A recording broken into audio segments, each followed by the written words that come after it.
So apparently there's no news at all today because the only thing I'm seeing is like clips from yesterday's show. And they're like, Tim Pool this, Tim Pool that. And it's just like, oh, geez. No, it was saying Sheamus and Ian this and Sheamus and Ian that's that. Right. They thought we were way no cooler on the show. We were so no good. Sheamus, This lamest is this what they is keep lamest. saying. That's Yeah, right. That was a good one, Sheamus. Right. Thanks, buddy. So we do have news though. Right. The big story right now that everyone's talking about this week is the Jordan Neely story. This is the homeless guy who was attacking people. There's new evidence has come out of his past behaviors, and once again the left is doubling down on the grand jury should indict the man who was defending himself and others from this violent individual. So we'll definitely talk about that. And there was a funnier story that I thought maybe we should lead with. Donald Trump's rape trial deposition has been released to a certain extent. And there's a clip where he roasts the opposition lawyer saying like, he says something like, you wouldn't be good enough for me, quite frankly. And it's really funny that he's being deposed and he tells the female lawyer that she's not good enough for him to like want to sleep with. I just think that's kind of funny. So it's Friday. We're chilling. We're going to talk about what's going on with this, the politics stuff. I think some of there's going to be some conversation about what the whole thing last night, because we've been talking about it all day and basically everybody else is. Before we get started, my friends, today's episode of Timcast IRL is brought to you by Cast Brew Coffee. Take a look at this beautiful bag. Go to castbrew.com and pick up your coffee today.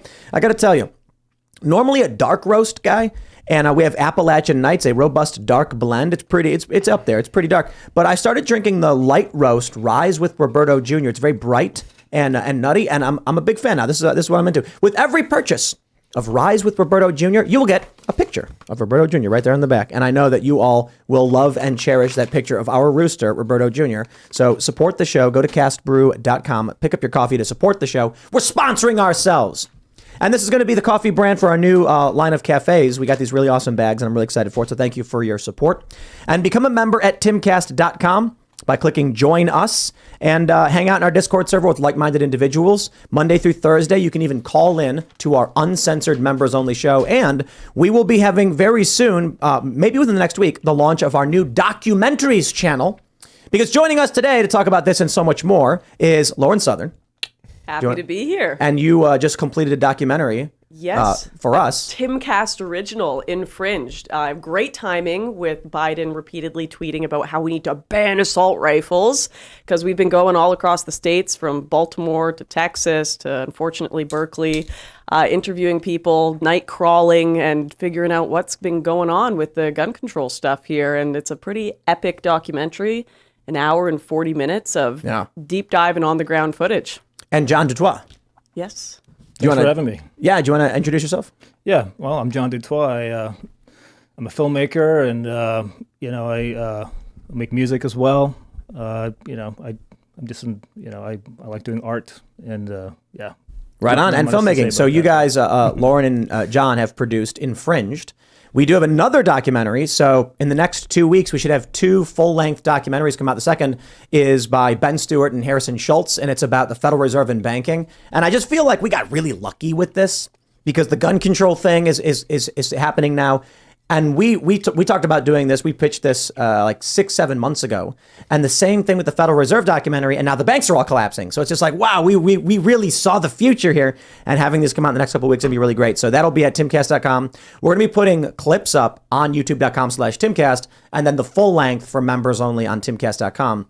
So there will be powerful select moments from the documentaries released. And then, we're hoping that this can be something sustainable and we can keep making more documentaries, but we're already getting ready for the next set. So thank you guys for hanging out. Smash the like button. We almost got Sheamus, but I was like, I don't think I could do tonight's show. No, Tim wasn't offering enough in the way of whiskey. Wow. Sheamus has 4 bottles of booze in front of him. That's true, and I drank all of them. That's why they're empty. It's not like former guests have been just mix it all together. Tim, I went over there and there were these insanely expensive bottles, and Tim said, "You just only take the really cheap stuff, Sheamus, because we don't value you here." Seamus tried drinking the cheap stuff, and I was like, Seamus, we got a 25-year Scotch ready. What are you doing? That's actually true. I feel bad. I don't want to crack open your 25-year Scotch. We were sitting there, and Lauren, he's like, I don't really want to open the expensive ones. You know what I mean? And I'm like, no.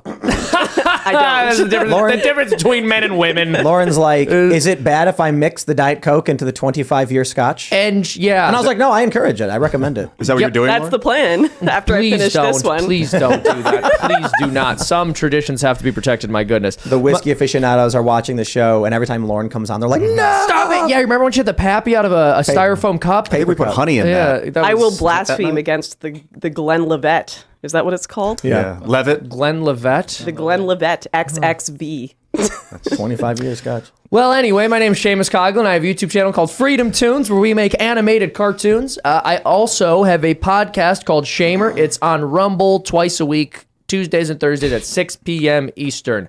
Nice branding, man. Thank you. I was just gonna say, you can really tell I'm not media trained. It's like, why don't you introduce yourself? I'm like, Hi. I'm just a guy. Yeah, happy to be here. I'm also just a guy. We got Moon Lord over here. What's happening? I'm leaning into it, too. Lord and Moon Lord. We're going to the moon. We're going to build a space elevator on the moon. Michael Lane's already been working on it with Spaceport, so I'm going to be happy to ride that thing.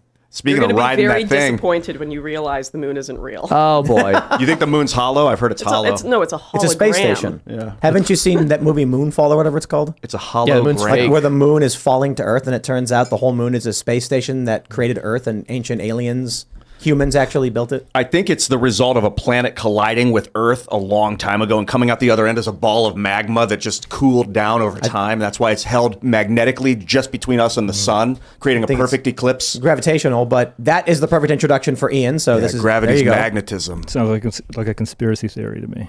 It's funny when people are like, Tim's show is weird because he has like Seamus and Ian on. Yeah. Yeah, wow. Moon Lord and Toon Lord, dude. Also, we got Serge Dupria. Hello, how's it going, guys? Excited for this show. He's like the least weird guy I know. Yay, Let's thank you. jump into this first story. So the big news that's been happening all week that the left seems to be latching onto, and is a really good example of anarcho tyranny, is this dude Jordan Neely, who died after he was choked and he was subdued and then choked on a train. And we got this news story from the New York Post. 911 flooded with calls, including reports of a gun, while Jordan Neely was fatally choked on train. They say a total of 5 emergency calls were made over a 4-minute span just before 2:30 p.m. Monday, when now identified 24-year-old Daniel Penny held Neely in a chokehold on the floor of the northbound F train. The first call came in at 2:26, was reporting a physical fight on the subway, followed by another 1 minute later, someone reporting on the train threatening riders. So it sounds like this guy, Neely, had already attacked people, then was threatening people, because you can't have one call come in and then a call come in after, right? So people are saying the original story was that Neely was threatening people and then he got subdued. Sounds like he attacked people, then went on to threaten people, and then later a third caller said he was armed with a knife or a gun. Wow. It was unclear whom the call was referring to, though, Neely or Penny, so we don't know for sure. But I really don't think they're talking about the 3 men who subdued this guy. Now, what's ended up happening is I think I have a tweet from AOC. She tweets, "I have yet to hear a real explanation from any official hesitating to condemn the killing of Jordan Neely about what makes condemning this violence so complicated. It's not complicated. There's nothing. I'll tell you this. AOC, let me make it easy for you. I condemn Jordan Neely's violence. I condemn your soft on crime policies that resulted in 25 people last year being shoved in front of trains with 2 of them dying. I condemn you and your actions. And I commend the men who tried stopping this violent man. And I am sad that Jordan Neely lost his life. Was that so difficult? I hand it to you, panel. I mean, this is also something we're seeing a lot in my city of Vancouver. First of all, I think public transport is very quickly becoming a human rights violation.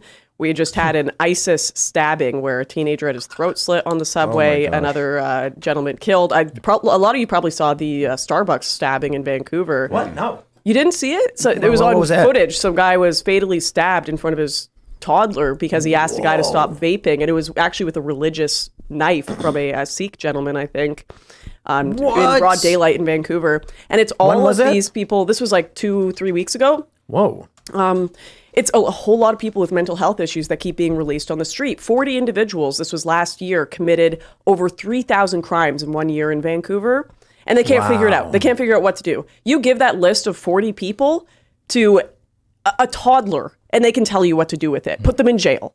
Put them in jail if they have committed. Oh, I did see this. Right. I did see this story. I did not realize that's what had caused it.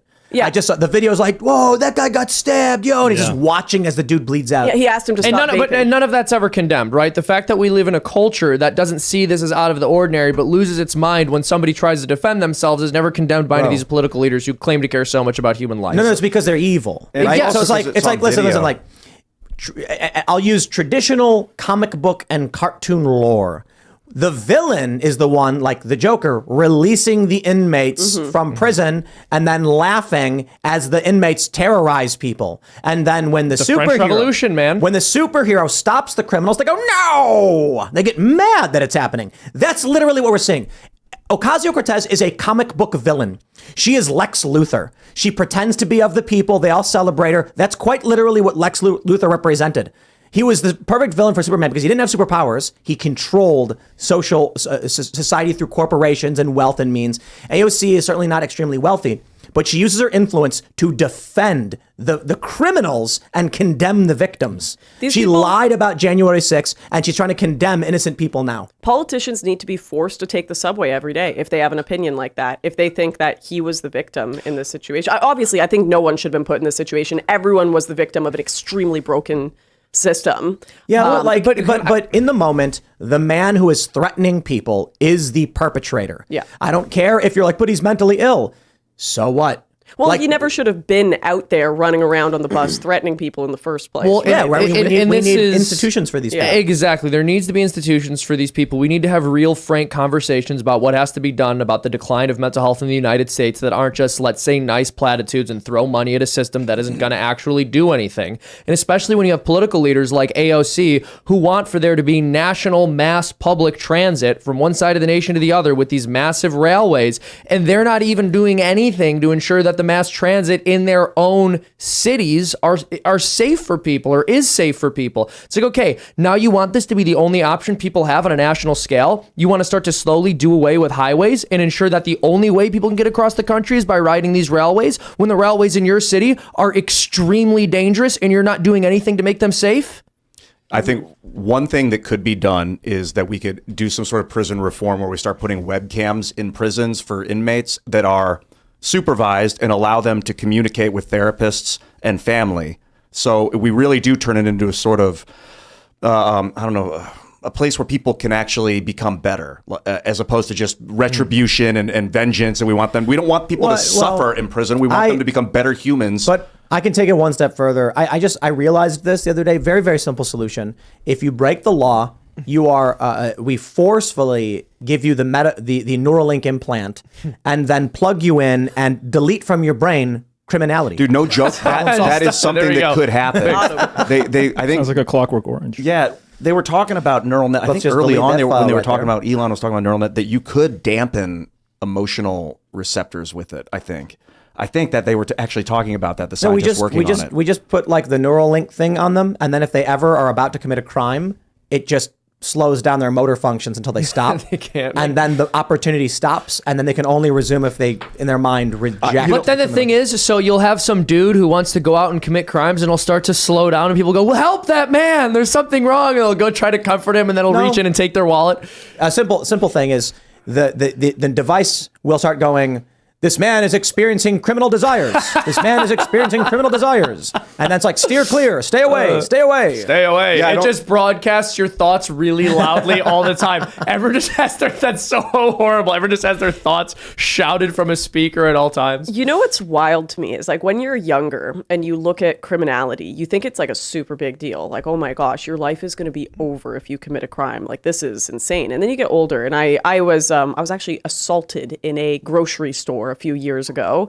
Some guy grabbed my butt, but he grabbed the wrong butt, I'll tell you right now, because I sent him straight to jail. Wow. But it turns out he was on bail like that week. He had just gotten out of jail for serial assault, had grabbed 4 other women in the shops that morning. None of them wanted to come to court, but I was willing to. I was like, yeah, I'll put forward a statement and take the CCTV footage and everything. But it's like wild to me that he knows mere days after getting out of jail on bail, he's like, let's go get back on the streets, 'cause he grabbing knows the ladies. system. He And knows it's the like, system. Well, and That's why. especially because, look, this is another thing that often goes unacknowledged, but sex criminals have one of the highest rates of recidivism, if not the highest rate. So you can't just let them out on bail. Yeah, we got to put the Neuralink thing in him. That's what I'm saying. How did you get that guy put away? What was your process? I called the police after and I was like, hey, this happened. Oh, and here's another thing. Like, a bunch of people watched it happen and they all just kind of froze. Everyone freezes when there's something like criminal that happens. It's like in that In Starbucks Canada, video. maybe. It's almost in that like Starbucks so video. cold. The guy in the background just sitting there drinking his coffee. Yep. Like, or it's the just guy on the another phone day. being like, "Yo, he got stabbed." Wow. And I don't blame Dude, there them was because the people one are... where the guys. Do you see the one where the guy got shot on camera? Where? There was one when? not that long ago. You don't actually see it happen don't- on camera, but Don't you guys remember The Simpsons when Mr. Burns got shot by Maggie? And you just spoiled Spoiler it. alert. Yeah. he explains that like after he got shot, he found only lollygaggers, and it's like Jimbo going like "Whoa," and just like pointing at him as he's like dying. That's right. The Simpsons predicted all this. Yeah, I don't want a society where people just stand by and watch people get violently assaulted. But Yeah, we like to create a system where people are afraid to intercede because they might become arrested for hurting some criminal. This is what I was thinking. I'm like, no one. Well, first of all, there were a lot of women there, so they don't want to go up against a man unless they have guns, and no one has guns outside of America. And then there's also the fact that, yeah, if you're a man and you actually win that fight and you do the heroic thing you're taught to do as a child, you save the woman in distress, whatever. Goodbye life. Like you're going to jail. Like this That's dude. the thing. They won't be as kind to you, right? They're not Yeah. going to let you out of prison. They are going to throw the book at you. So, and even if you didn't actually do anything that rises to the level of a crime. So here's a great story that many people in the audience may unfortunately not have heard of. Mark Houck, over a year ago, was protesting outside of an abortion clinic, and he was just there praying with his son. And every time he went there and prayed, there was an older man who would shout obscenities and disgusting things at his son. And so finally one day, this old man comes over to him and starts approaching his son to assault him, and Mark Houck pushes the old man away. The Soros-funded prosecutor in that area said, there's nothing to charge this man with. There's literally nothing to charge this man with. There's no case here.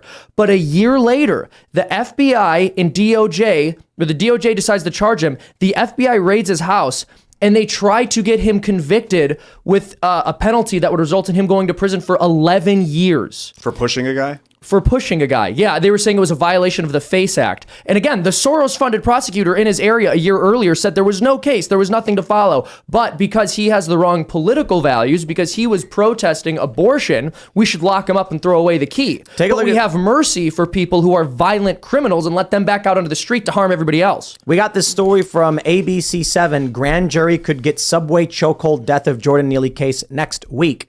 So they're actually...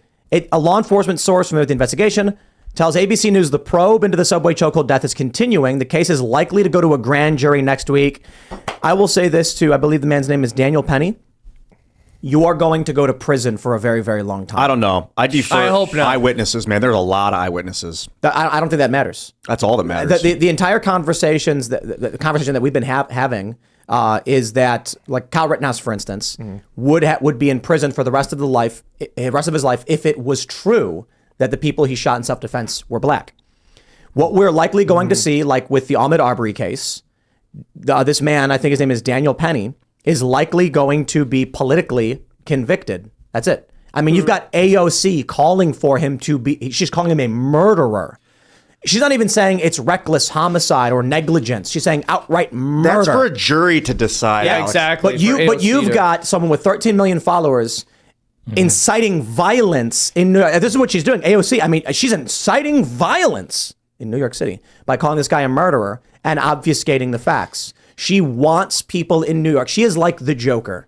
She is well, more like Lex Luthor, I guess. Lex Luthor became president. That's right, he did. Here's an interesting thing we discovered actually while filming Infringed is a lot of people, especially on the progressive side of things, will look at these lower level crimes like the mental illness assaults on the subway. They'll be like, oh, it was just like a small thing, this and that. Or in Baltimore when we were filming, oh, they have possession of an illegal weapon. Well, they didn't kill anyone. They didn't rob anything. So we're just not going to... The progressive DAs would just be like, whatever, we're not even going to deal with these cases. They're like misdemeanors. But what occurs is when they don't deal with those lower level cases, they almost always end up becoming more high level criminals. It leads to murder. It leads to, horrible assaults, horrible robberies, violence, because you have to deal with it. If people start to like test the water a bit, I can get away with that. Test the water a bit more. You can't have people getting away with these low-level misdemeanors constantly. You can't have things like illegal weapons carrying in Baltimore be just like not addressed whatsoever. Well, this is why Giuliani's broken window policing was effective. Right. You have to stop the smaller crimes, because it's not only the case, as you acknowledge, that people who commit these lower level crimes are in some sense testing the water and seeing what they can get away with, even just subconsciously. But it's also the case that if you know people are getting the book thrown at them for misdemeanors, you're going to think twice about a felony. You're going to think for twice sure. about committing a felony. For sure. I have mixed feelings about just going hard at people for like drug possession, marijuana. Are you Well, kidding that's me? just stupid laws. Like, I don't think, like, I personally, I'm okay with Canada having marijuana legalized. I think the U.S. should follow suit. I just think that's... Should legalize? Yeah, I think it's wasting. It's wasting time. It's wasting money. There's Empowering so much cartels. real crime going on in this country that could be using up the, the courts. But real quick, what we're seeing is that they're legalizing drug use. They're legalizing the right to set up homeless camps in public spaces, and then they're criminalizing self-defense. That's the problem. So it's the inversion. And also, when it comes to a federal war on drugs, I oppose it. I don't think there's anything wrong with a particular state saying we want to ban this drug or that drug. However, I don't think it's wise as a nation to have this bizarre two-faced halfway point where we say this drug is illegal or X, Y, and Z is illegal, but it's not that serious a crime. You're not really going to get into that much trouble. If something is a crime, it should really be a crime. Yeah. And that does mean we need to think twice about what laws we have, what we're willing to ban or make illegal. But once something's not legal, you really should get in serious trouble for breaking the law. I agree with that. It makes a mockery of the judicial system or the entire legal system if you can't enforce or don't enforce a law in the book. So like Schedule 1 marijuana is a Schedule 1 narcotic in the United States federally. But that's like, no, we're not going to pursue it. They won't pursue it if it's legal in the state. Let me show you this from Vivek Ramaswamy. In 2015, Jordan Neely kidnapped a 7-year-old girl. In 2019, he punched a 64-year-old man in the face. In 2021, he slugged a 67-year-old woman in the face as she exited the subway, breaking her nose and fracturing her orbital bone. He was arrested 44 times, but never faced real justice for terrorizing New Yorkers. The Manhattan DA shares responsibility for his death for creating an anti-law enforcement culture. You read that kidnapped a 7-year-old kid thing, and I'm just like, no. I'm sorry. I'm trying. Well, really he hard did the to say moonwalk, though. He moonwalked, though. Yeah. I'm gonna have to look into that. I'm gonna have to look into the details of that because that makes me mad as hell. I can't play this video.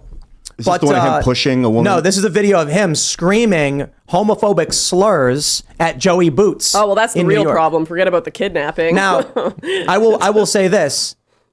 This is a video from DC Drano where he says it's a video of Jordan Neely going viral, showing him violently assaulting a man using homophobic slurs, the F word.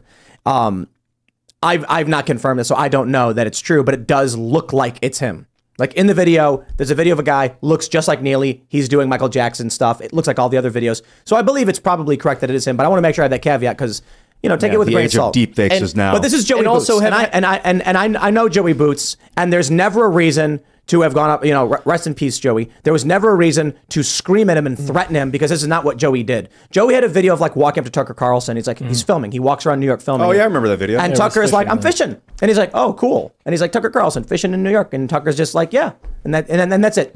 Joey would do these videos and he would go up to news cameras and say, Baba Booey, Baba Booey. So when you see a video of this Neely guy, he was a violent, angry dude. He was mean. He attacked people. He kidnapped people. How is it that this, the villain, the perpetrator, is what AOC and the left defend? You know how, because this is the behavior that they deem acceptable. What? This is the behavior they deem acceptable. What, like mentally ill assault? So if a person behaves violently in an insane way, in a reckless way, or just in a flat out immoral way, their entire philosophy and the entire philosophy of the left is the only reason that person behaved that way is because of certain systemic structures that push them in that direction. And so they're not the criminal. You are for not supporting left-wing policy. Now that I understand, because that is an argument I've seen being made by people in that camp, if that's what's happening, is that society failed this guy. Flat out, he should have been either put in an institution of some sort or put in jail after his 44th crime, after maybe it's stealing the 7-year-old. Well, it seemed like he wanted to go back to jail, right? He probably wants to get fed 3 times a day. And if you're in jail, that's what you get, right? So because I saw something that I saw a tweet, I don't know who said it, but he was saying something like, I'll go back to jail, or I want to go back to jail. And it's like, well, if there was an asylum for somebody like this, he'd be taken care of, he'd be off the streets.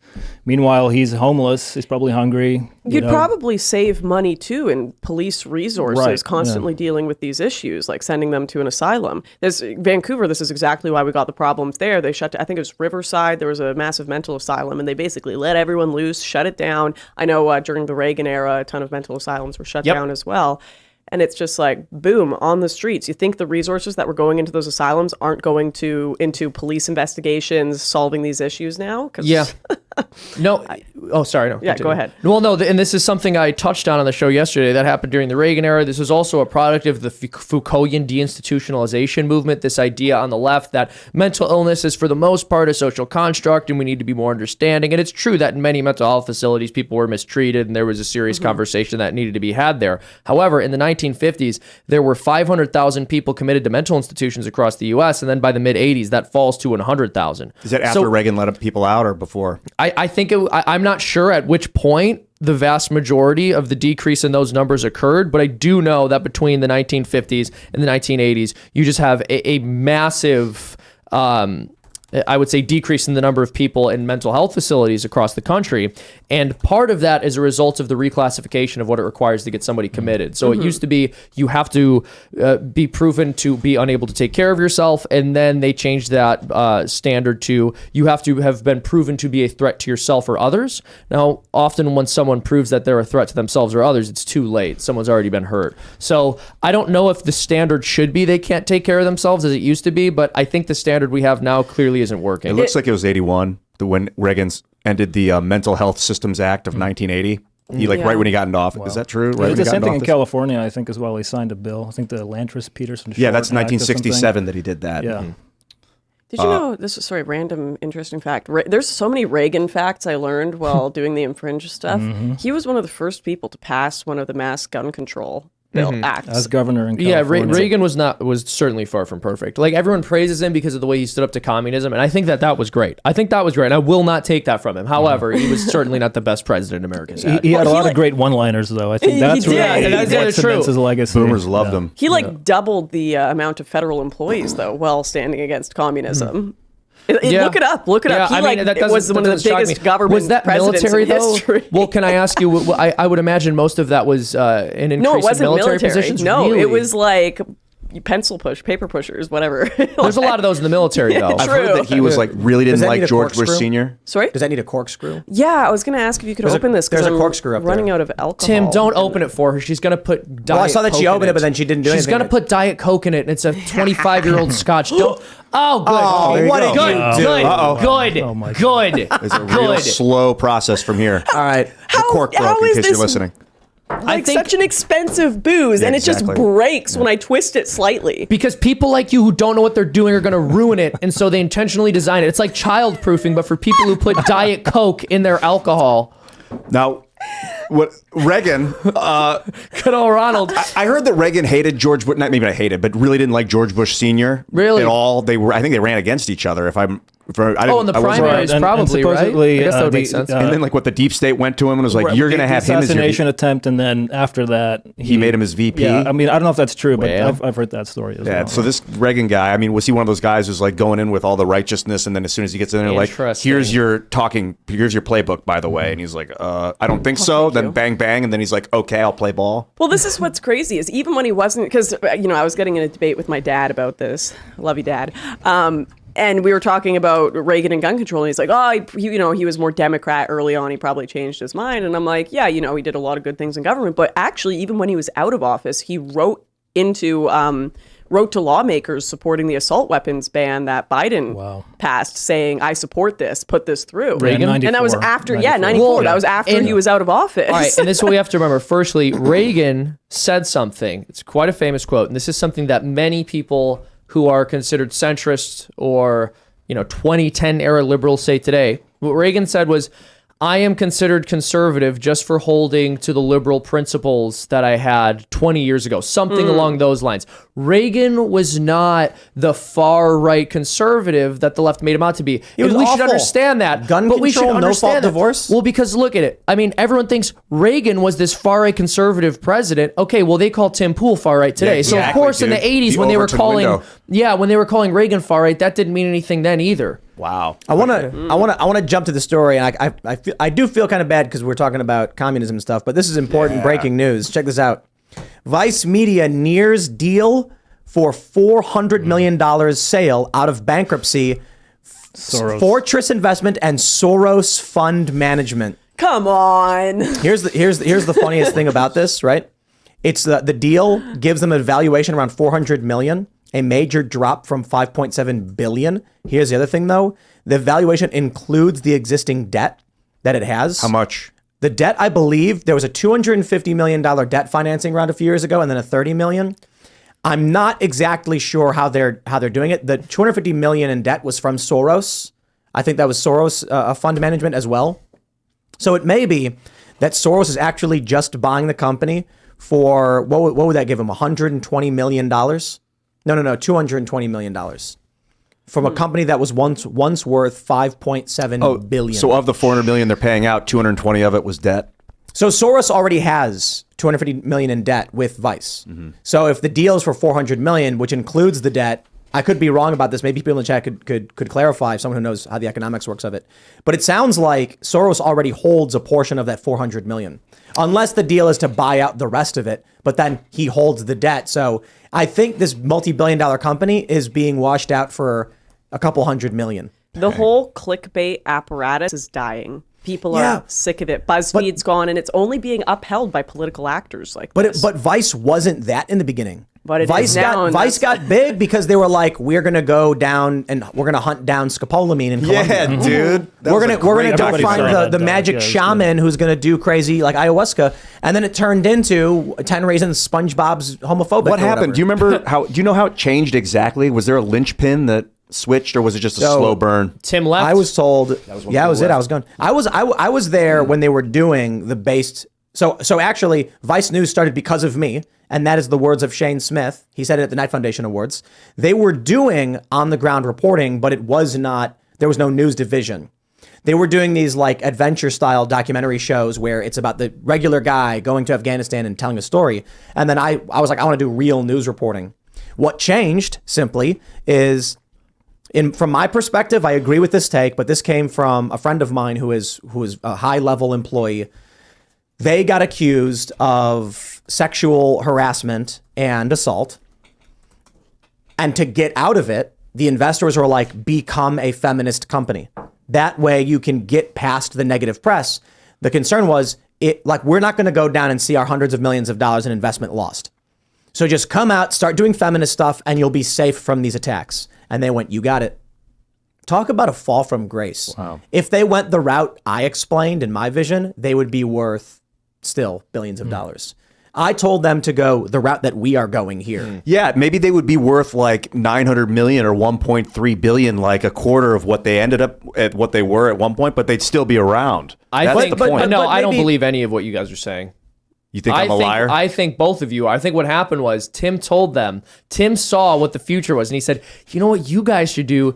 You should pander to feminists and the left. The young people love it. You're going to get a lot of viewership. It's what the mainstream media is doing. Let's imitate the big guys. Because you wanted to leave and start your own thing, and then you did. I went and worked for and Disney. After you neutered them, you wanted a little more experience before you got out, yeah. and did your own thing. And the same But thing happened- You played the long con. The same thing happened with Fusion, and it was hilarious. When I went to Fusion, which is ABC News Univision, they said, we want to be nice Vice. We want to be young and edgy, but we don't want to do the weird stuff where they like crap in jugs and like throw it in the air or something like that. Because Vice did like weird stuff like that. And then I was like, cool. And they said, we want to do a show that's very much travel adventure, meeting like drug dealers in Venezuela and covering those stories. And I'm like, perfect. Let's make it happen. And then 8 months later, they brought in a new editor-in-chief who changed his Twitter banner to Down with Whiteness. And then I was like, oh boy.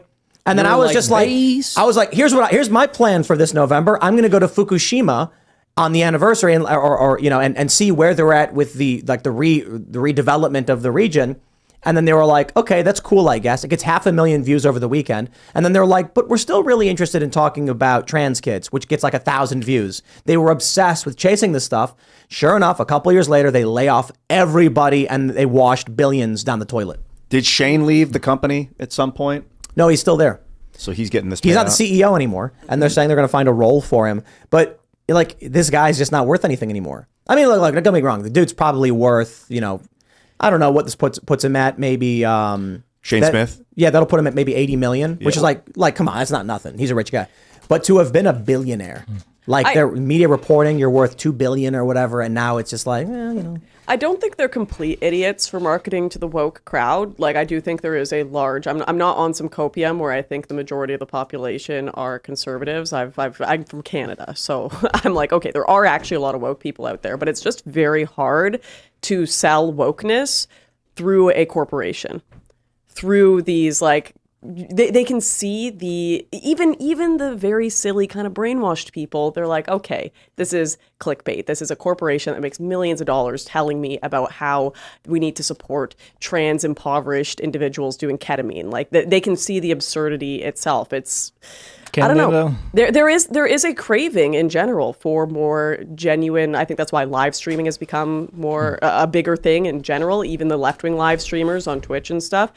People are just getting real tired of the highly curated, actual, full-on propaganda.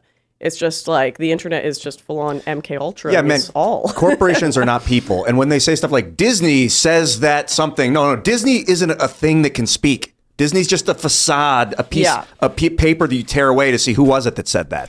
Yeah, like if you want to make the argument that corporations are people, then I'd love to see some of these corporations go to prison. So when so true. So when like a big pharmaceutical company, for instance, is accused of fraud, we don't simply go pay us a fine. We say we are going to incarcerate your corporation for 5 years, meaning it cannot operate. Everybody who works there, you no longer work there. Come back in 5 years and let's see where you're at. And they go, well, we couldn't do that. It would be bad for the economy. Well, tell that to the guy who went to prison for 5 years. What's he supposed to do when he gets out? Sorry, I don't play that. If you got a corporation and there are people breaking the law within it and it's widespread and the whole company does it, shut it down. Well, or even like 30%. I'm in favor of the death penalty in that case too.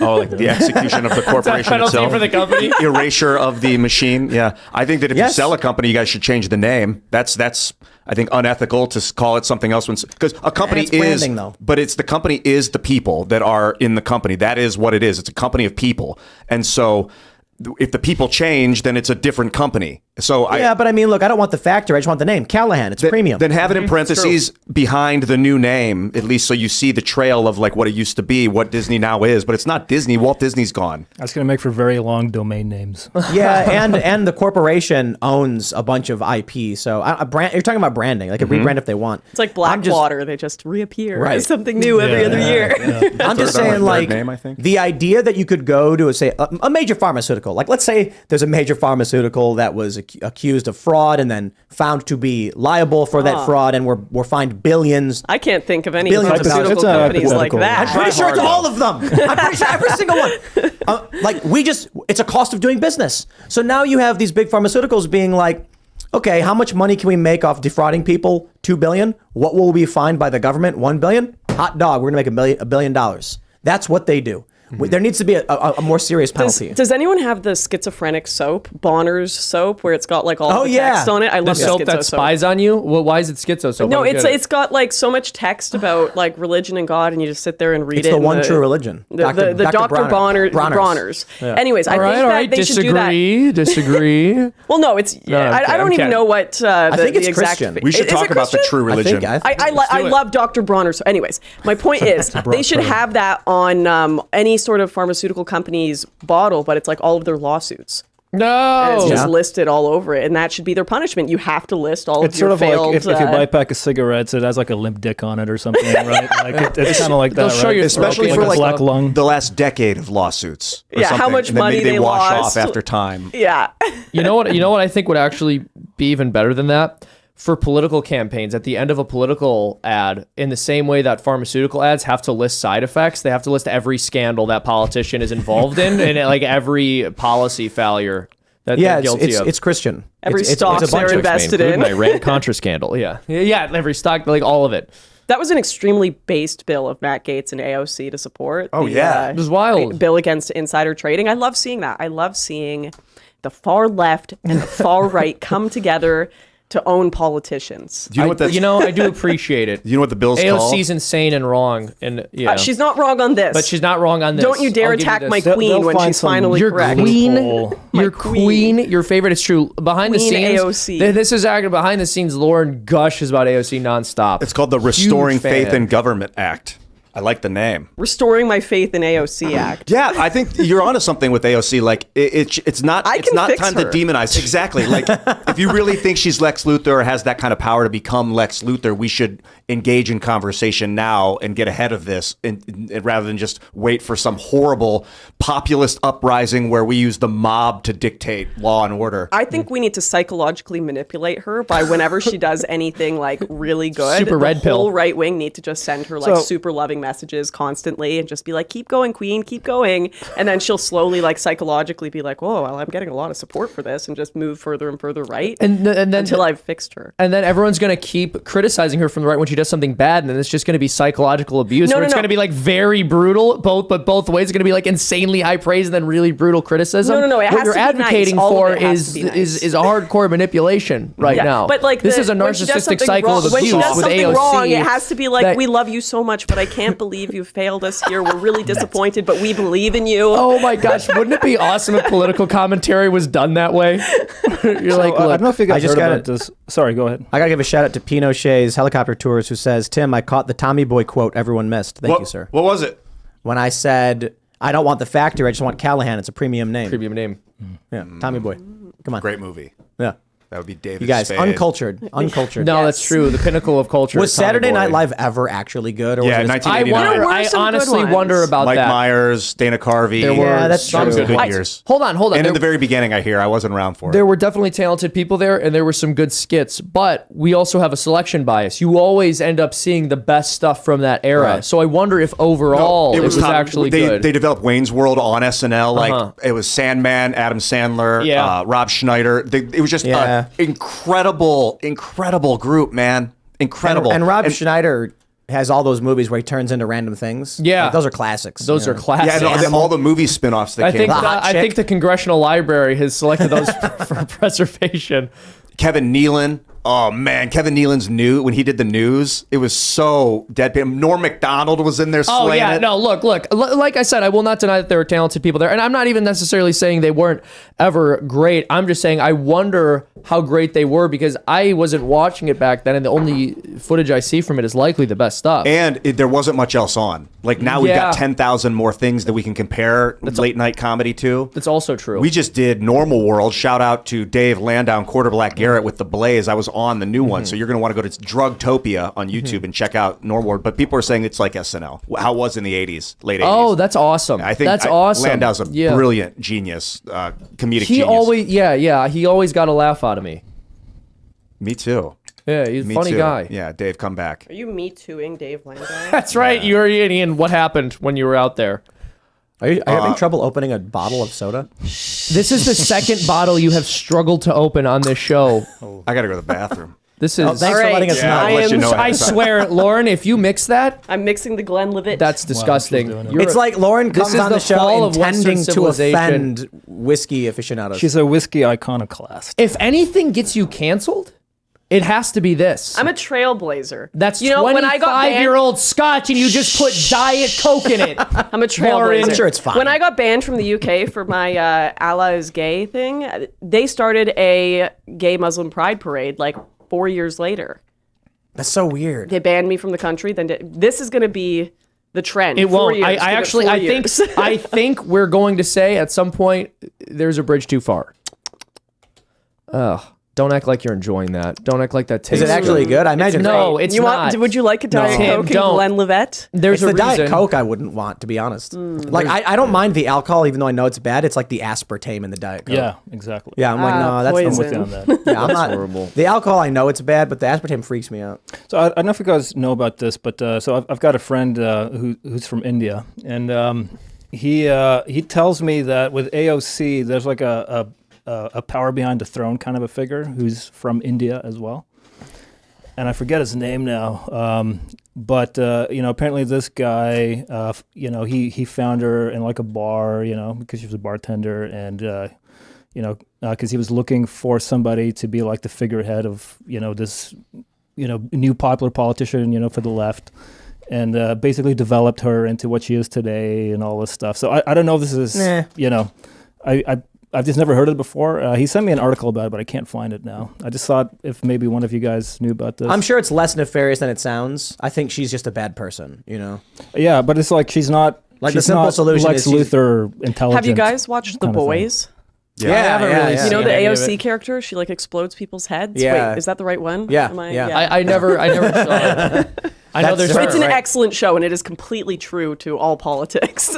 Yeah, but they It's a do documentary. They do the scene at the end where Homelander, he's basically Superman and a Donald Trump, which is really hilarious. That's a very funny I know. concept. He kills a protester, and then all of the MAGA people cheer for it. And I'm kind of like, nah.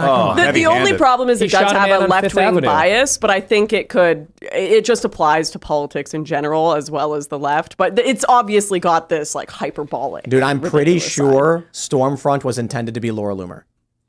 I'm not kidding. That's a dark-haired girl. Stormfront is a woman who is like an actual Nazi who's immortal or something like that. And then she's pretending to not be a Nazi, but is secretly a Nazi. And I'm like, I think they're trying to directly, like, it's a left-wing bias, super like fantasy world where they're drawing correlations between reality, but from a weird left-wing view. Like, Homelander is Superman, but he's also Donald Trump. It's kind of a weird thing to say. I just think the same plot line can apply to any like left-wing politics. They just, of course, because it's media and Hollywood, they have to do it from an anti-right perspective. But it's anti-right, but they're also saying Trump is Superman. Yeah. I mean, they make fun Well, of Superman is Homelander. inherently fascist, Tim. Have you considered that? I mean, White man with a lot of power? Sounds like fascism to me. that there are storylines in the comic book about Superman becoming a tyrant. Yeah, exactly. You know. I mean, wouldn't he immediately? Well, Let's be real. remember what was his name? Phoenix Jones? Yes, real dude in Seattle. Right. He would walk around and like the fight left hated crime. him. The left, he was a real, he probably still exists. Or maybe not, considering what's going on in Seattle. But he was the real life vigilante superhero who would dress up in an outfit. He had a group with him too. And he had like a group. superhero group. And then when the Antifa riot started, he was with the cops. So they were like, "You're a fascist because you're helping police." Wow. Benjamin And he's like, John Francis he's like, Fodor. "These people are destroying the city. Like, I don't get it. You're the bad guys." I'm like, "No, you're the bad guy. You're helping cops." And they would carry like a film crew around, or dudes would be on their cameras recording, so he gained popularity. There was a Batman in Toronto as well a few years ago. Batman. But he would just go around in a Batman costume and sneak up behind people and go, "Where are they?" And just scare So the he shit out wasn't of fighting them. crime. Not super helpful. Okay, like I gotta point out, Very like Canadian. Wikipedia says he was a real life superhero, but I'm like, no, he wasn't. He was a vigilante. Like, Yes. superheroes. It implies you have powers of some sort. This is a guy wearing a costume. Who's the closest thing we've had to like a real life Batman? Tim Pool. No, Yeah, dude, no, that's true. Well, Real you can't li- tell people The about that. simping is next level I today, mean, Ian. I mean, there there's a really real isn't life, anybody. Clark Kent. And I tweeted at Elon Musk. I was like, "Why haven't you built an Iron Man suit yet?" And he said, "Building Starship." And I was like, "Okay, that's fair." Like, Is it though? Yeah, he's building a ship to colonize other planets. Yeah, I just it's the don't think wrong. that's nearly it's as the wrong cool. genre. It's Yeah, I just don't think sci-fi that's and cool. not superhero. But okay, well, I'll give him a pass on that one. If you think about he's it- doing something. You know what I mean? In the realm of psychology, because like we don't actually have people that go out and punch dudes and drag them around, but like psychological Batman, Tim's a pretty good candidate. Hold on, He's got a I skate park gotta in the give a basement. I gotta give a shout out to Noah Sanders who says Wears all SNL black. SNL was funny when Norm Macdonald was on it. Yeah. Yes. No, we were When agreeing Norm that it was Macdonald did that hysterical. Bill Clinton remember he was on The View. And he was like saying Oh like the Clintons my killed somebody, gosh. and they're like, "Stop saying that." And he was like, "Why? I thought this was common knowledge." I got a question, Seamus. Who's your favorite superhero? Oh, that's a good question. I guess I haven't thought about it that much. I mean, in terms Abraham. of favorite superhero movies, I loved the Dark Knight. You know, when that came out. He just wants to do the voice. Ah, Bane is my favorite too, Seamus. You think the darkness is your ally? I think probably Batman, but that's kind of a tough one. I just like those films. I haven't given it that much thought. What about you? Oh, geez. I liked Gambit for a long time. He's an X-Man. Oh, man, my favorite superhero. That's wild. Nightcrawler. He's pretty cool. Oh, is he? Wait, who's the one who's Catholic? Is that Nightcrawler? I don't think so. He's a Okay. German dude with blue skin. He's like got a tail and he can teleport. Hold on a I second. love He's that. not Catholic. I'm pretty sure he's Catholic. He's Catholic. I think so. All right, you know what? Nightcrawler's actually my favorite superhero now. You know, because of my identity politics. The teleportation ability is really cool. That's like one of my favorite superhero. What about you, Oh, Lauren? superhero. What's the blue girl who can turn into stuff? Marvel nerds seething. Yeah, That's mixing scotch with Coke. And, from yeah. Tim Midnight. knows. I don't know. From Whoa, I know what you're yo. talking X-Men. about. Rebecca Romaine X-Men. Stamos Dude. played her. I got bad news, guys. What? Phoenix Jones was arrested January 2020 for allegedly selling methyl. I can't say this. MDMA. How do you say it? Methylene dioxide. Methylene methamphetamine. Yep. To an undercover police officer. How the mighty have fallen. Oh, Jones. That's kind of wild that, like, you'd think that when a Whatever. superhero becomes bad, they do some supervillain thing, but instead it's just drugs. That's the thing, man. Could you People that imagine if Batman broke bad, but instead of, like, trying to take over Gotham, he's like, all right, I got some meth for you. No, he was selling come here. MDMA. He was saving that police officer's mental health. Okay? it's Mystique. Mystique, yes. Mystique. I like her. She can change form. I don't like her. I think that would be a cool superpower. That's my question. So superpowers. Oh, a good superpower. Okay, so I feel like it's almost childish to say Superman, but 100. I mean, he's OP, but I think I'd take Superman's powers. What about DC's OP. What about like Jean Grey? Who dat? I only say Jean Grey because Professor X can't walk. She's one And of so it's an like you'd X-Men. rather have telekinesis and telepathy, but have the ability to walk and fly too. You know, like Jean Grey. And you know, You'd want telepathy? I'm asking. Oh, okay. Yeah, because Professor X can control people's minds. You know. Well, what I like mean? Superman even travels back in time sometimes. It's ridiculous. It's ridiculous. Yeah, I would but want to he do doesn't that. have the power to do it. Flash can do it because he has Speed Force and all that, and Speed Force is its own thing that makes no sense. But like, it's Speed Force. Flash can also kidnap indigenous women really quickly. Has he done that before? Yeah. What's the guy who's acting him? Oh, right. still Wait, but coming hold out on, with- hold on. Did that On his actor also crime spree. moonwalk on the subway? Because when He people did. moonwalk on the subway, They go back in time. we need to. I think in court they need to do a forensic analysis of that moonwalking on the Yo, subway that video to make sure Babylon that's Bee real. article was Oh my gosh. bonkers. Yeah, can we pull that up? They're brutal. I don't Very know. funny. John, I think I'm not. YouTube. I don't even want to They're say it. hysterical. Who's your favorite superhero? Look, man, superheroes, it's all Nephilim propaganda, man. Go deeper. So Yeah. true. Tell me more. So true, King. Nephilim, like the ancient from the Bible, the ancient ones. Right, yeah. You know, it's half human, half angel, or half God, right? A lot of these superheroes are like that, right? They got special powers. They're like gods to the people.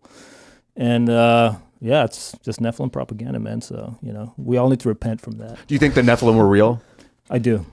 Yes, I think they're real today, too. Jameis, do you think they're real? Yeah. So Nephilim is there's this little moment in Genesis 6, I believe, where there's a mention of the Nephilim, and it's something like the children of God saw the daughters of men, but there have been so many different interpretations extrapolated out of it. There's two main couldn't- ones, Yeah, yeah. I can't make heads or tails of exactly what that verse means.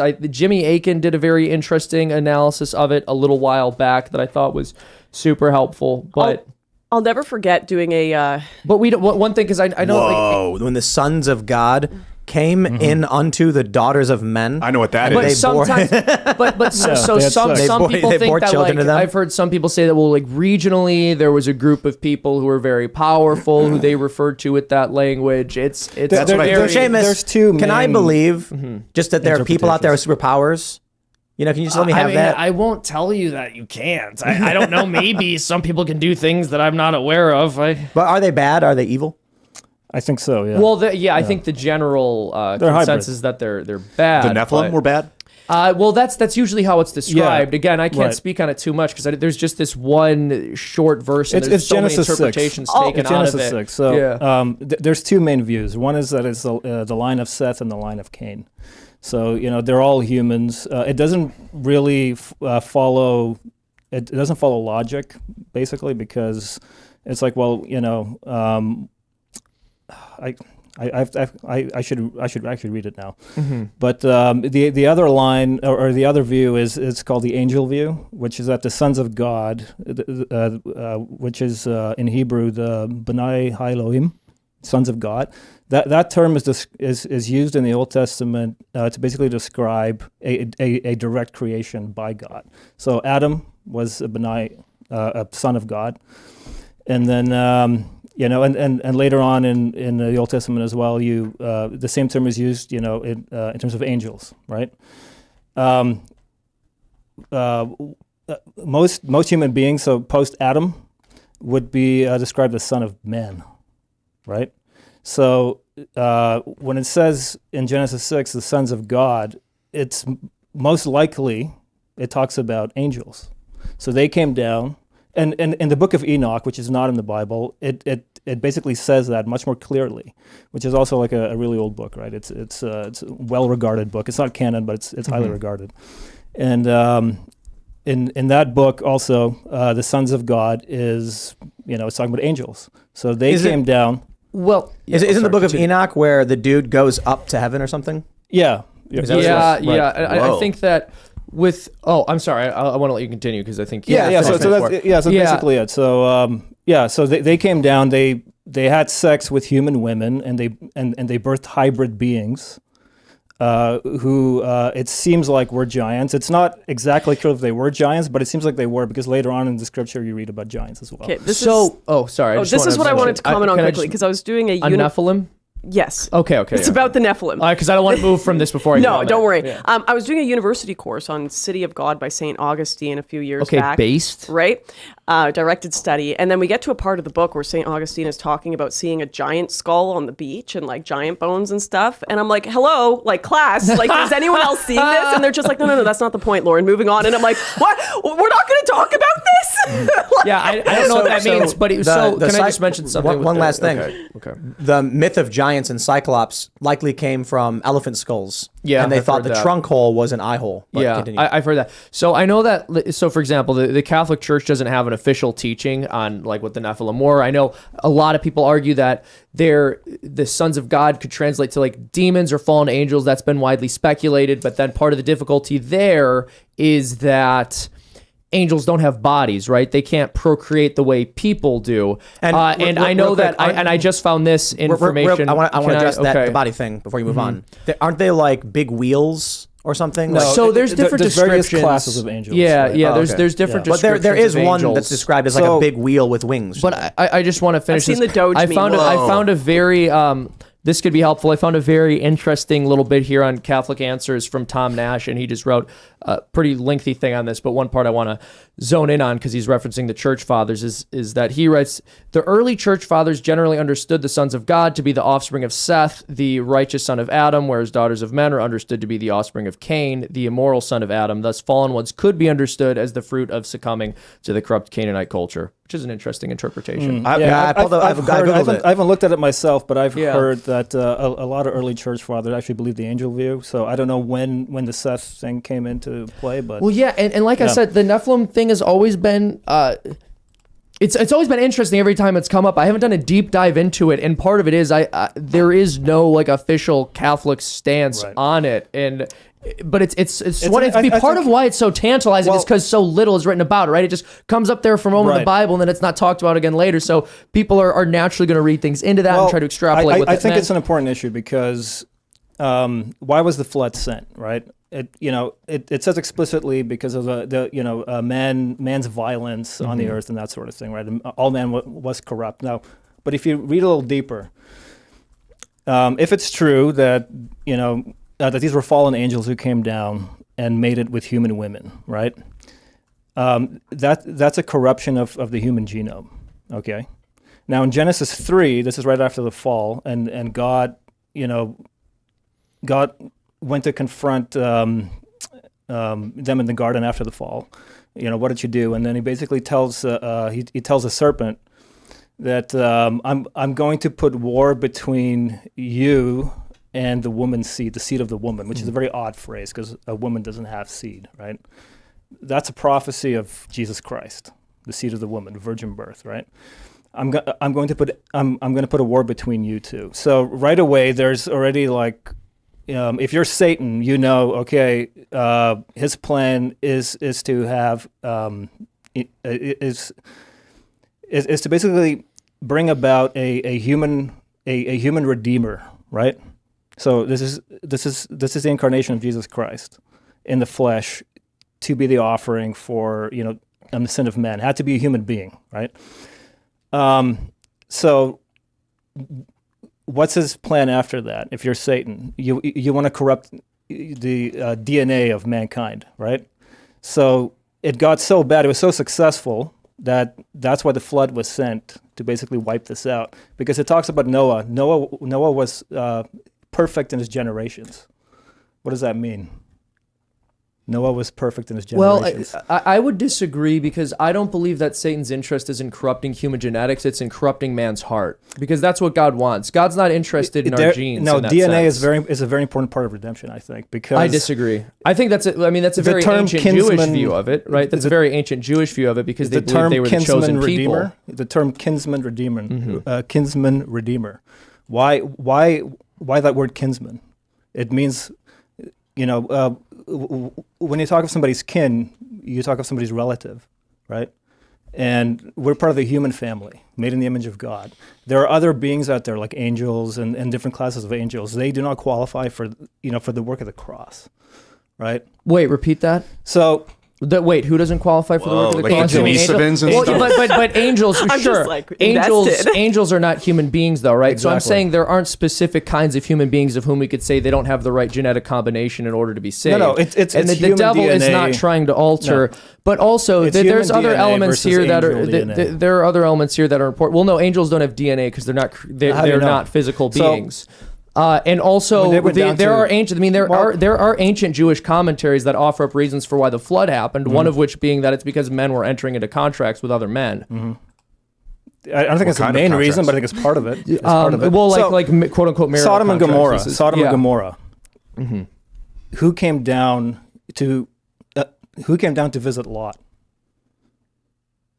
And Are you tell talking him about the angels? You're talking about angels. okay, yeah, The sure, angels. sure. when the men of Sodom and Gomorrah saw them, they He wanted to have- rape them. Yeah. Okay, but they're men, but they're also angels. Well, but that doesn't mean they literally have physical form. It means they're appearing in such a way so that they can communicate with the human beings in that Probably area. hyperdimensionality. They can probably materialize. Might have had light, like Yeah. flying machines with light on them. Maybe one way to explain it would be like, imagine if on this table there's like little tiny houses and stuff, and we are looking down at these little tiny people, and then you put your hand down and walk with your hand like it's a person. You know, Right. like it's not really Well, a person. I think that's a good rough Two analogy. angels went to visit Abraham as well, right? And Sarah. Yeah, but You know what I'm talking but about? I don't They think that ate food. angels. They ate food, right? So they had, No, they had it's- physical bodies. There, But- there are but- interesting like- descriptions, and and I they don't touched disagree them. with you. But that now does let's do the hand puppet thing where it's Yeah. like we're looking down on these little creatures, and we stick our hand in there and like pick. Oh food. yeah, like shining a we're- spotlight we're on the eating it, ground you and know? moving it around. If you're in a hot air balloon with a spotlight. Yeah, so I think... Well, 'cause also, you're like, talking about eating, but hyperdimensionality, is that what you're kind of there's- getting at? Or? Yeah. There's Right. another point. Like they're I'd in a like separate to- dimension, and they're only putting the tip of their Yes. finger in to interact with us. So- And this leads into... Well, Can I just I'll make? wait. I wait a just want second. to respond to your point. So eating, just in a very human sense, and also in terms of how it's often expressed biblically, it's a way of relating to other people, right? Mm-hmm. People sit down and they eat with one another. So I think that angels either creating some kind of illusion of a physical form where they're eating communicates a kind of community or Mm-hmm. agreement with that person, but it doesn't necessarily say we have DNA. Right. And I agree, because I've seen Cookie Monster eat, but he's not really eating. never It's gets just full. flapping the mouth, and the cookies go flying all around. Right, exactly. But like, I don't think it looked like that. no, Yeah. but you know my point. Like, no, I get what you're look, saying. the Cookie Monster doesn't have DNA. Dogs... It's a dude in a costume with the hand Dogs in have the mouth. DNA, right? Yeah. Just imagining the Okay, angels so like, Jesus Christ, he became flesh. But what kind of flesh did he become? Well, he became the God became man.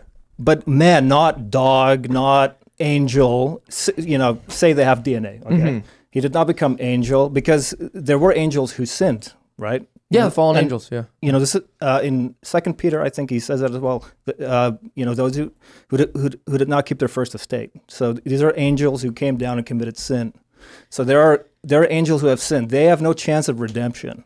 Okay, I agree Why? with that. That angels Like, don't have like chance of Loki and redemption. Bartleby in Dogma. They have no chance because Jesus Christ became a man and he died for the sins of man. So if you're an angel who has sinned, you're out of luck. right? You cannot be redeemed What- through that so work. there's- What about in there's- Dogma? Remember, you ever seen the movie Dogma? I've not seen it. Nope. No. So Loki and Bartleby are fallen angels, and then there's a centennial at a church, and they say that all those who walk through the gates during the centennial will have their sins forgiven. And then Loki, like a Bartleby's jubilee. like, "This is how we get into heaven." And Loki's like, "What? Someone's church doesn't mean we can." And he was like, "What you hold true on earth, I will hold true in heaven. We will be forgiven, and we can go home." And that's the premise of the movie. Well, it's a gospel of that movie, I guess. But it's interesting to think that a non-human could be redeemed by a human god.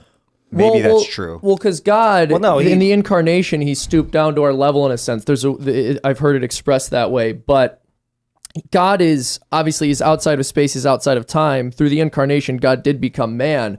But my understanding and part of the Catholic understanding of what's different between human and angels and part of why that redemption doesn't apply is firstly, of course, God behaves in mysterious ways. We can't always explain or understand why he would choose for his redemption to be efficacious.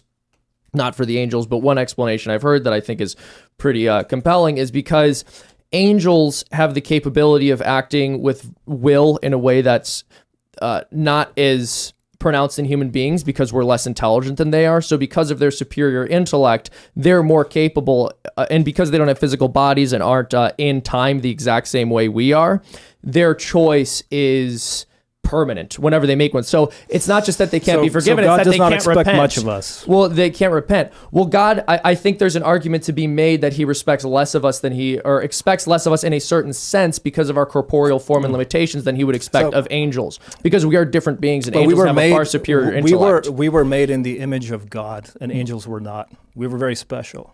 We're made in God's image and likeness. Yeah. Like we're And made in God's image. That's a big deal. No disagreement And the there. angels, Yeah. they don't have that distinction. Yeah, that's an So- interesting point. So maybe Adam did have superior intellect. Before but the fall. before the you're fall. You're arguing. That's Before the interesting. fall. I'd have to consider that. I've never heard that. I'd have to think about that and read about that. That's an And he interesting also point. knew what he was doing, by the way. He was not deceived, right? It was Eve who was deceived, by the way. I just want to throw that out there as well. Because, Yeah, it does describe you know, Eve as being deceived. I agree that will knowing the right answer and choosing to do wrong is much more sinful than not knowing and doing the wrong thing. Well, there's Yeah, increased levels of culpability based on your level of knowledge and ability. This is Sure, definitely, so. definitely. Based on what you're saying there too. So with Adam, he knew exactly what he was doing when he basically. So he loved his wife so much that when she ate of the fruit and fell into sin, that he did not want to lose her. This is what I think. I actually agree with this. He did not want to Yeah. lose her. And so he also willingly partook of the fruit and willingly disobeyed to be with his wife because he loved her so much. That's a reflection of Jesus Christ and the church, because he willingly died as well so he could be with his church, So, the bride of Christ. Can I comment? Because I agree with part of that and disagree with the other part of it. It's definitely been a part of ancient commentary, and there's a theological basis for saying one of the reasons Adam did choose to eat of the fruit was because he did not want to be separated from his wife. However, I know that the church and myself don't understand that to mean that was a good thing.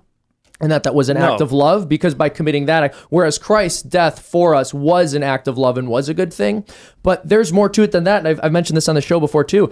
Adam sinned in the sense also that he saw his wife talking to a snake and didn't intervene. And there's a reason the serpent went for Eve. There's a reason the serpent went for Eve, because the man is supposed to engage in discourse for the household.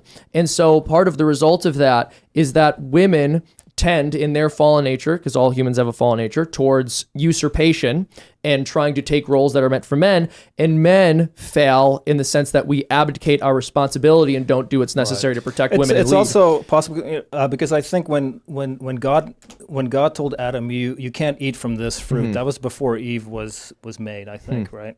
So I think he told both of them. So I'm not clear on that. So that's just what I'm thinking. do you think that Adam did the right thing by joining his wife in the tripping balls or whatever the hell they were That's doing? tough. I mean, it's tough. It's tough to say because, I mean, on the face of it, no, it was the wrong thing. He simped, right? He Literally. disobeyed God. But again, it's like the lamb was slain before the foundation of the world. So God knew this would happen at the same time. So it's like, it's one of those things where I'm like, I'm not sure. Like it was part of the plan or not. The like, metaphor Also, is- when the serpent comes to Eve, he says, "Is it not true that you can't eat of any of the trees?" And she Right. said, "Well, no, we can't eat from that tree." So she did know. She did know. But also, I find that was she told by part- Adam or was she told? You know, I believe so, she's told. I'd have to double check Yeah, on that. yeah. I guess I haven't. Anyway, it's not a big. Yeah, it's but- just but- interesting. I love how before we I think started because the also she podcast- was not fallen though, right? She was not fallen, so she would have been in greater contact with God than people are now, regardless. Now, yeah, Yeah, for yeah. sure. You were literally like, this is going to become a Bible study, isn't it? Oh, good. This is the metaphor I can think of is like if my wife was smoking weed and I'm like, man, when you get high, I can't get through to you like this. So maybe I'll smoke weed with you. Like that's like Adam Maybe. eating the fruit to be with his woman. Maybe he was just a big old simp, Well, this is one of the things in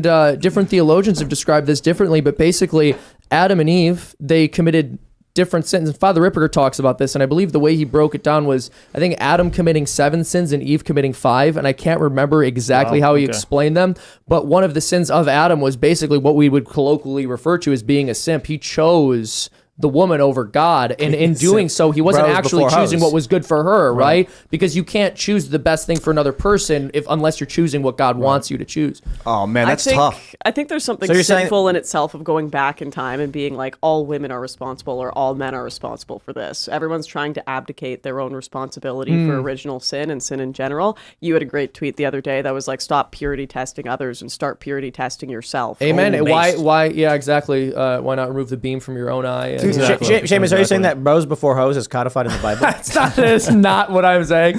What I'm saying is obey God, love the Lord your God with all your heart. That's a bit different. Adam, but okay. he broke the bros before hoes rule. That's man. that's tough because like That's why we're in this mess now. you could ask what's more important, adhering to God's will or being with your wife. But actually, God's will is for you let's to be think with about your it. wife, Like, but not in a for not Adam. way. I guess.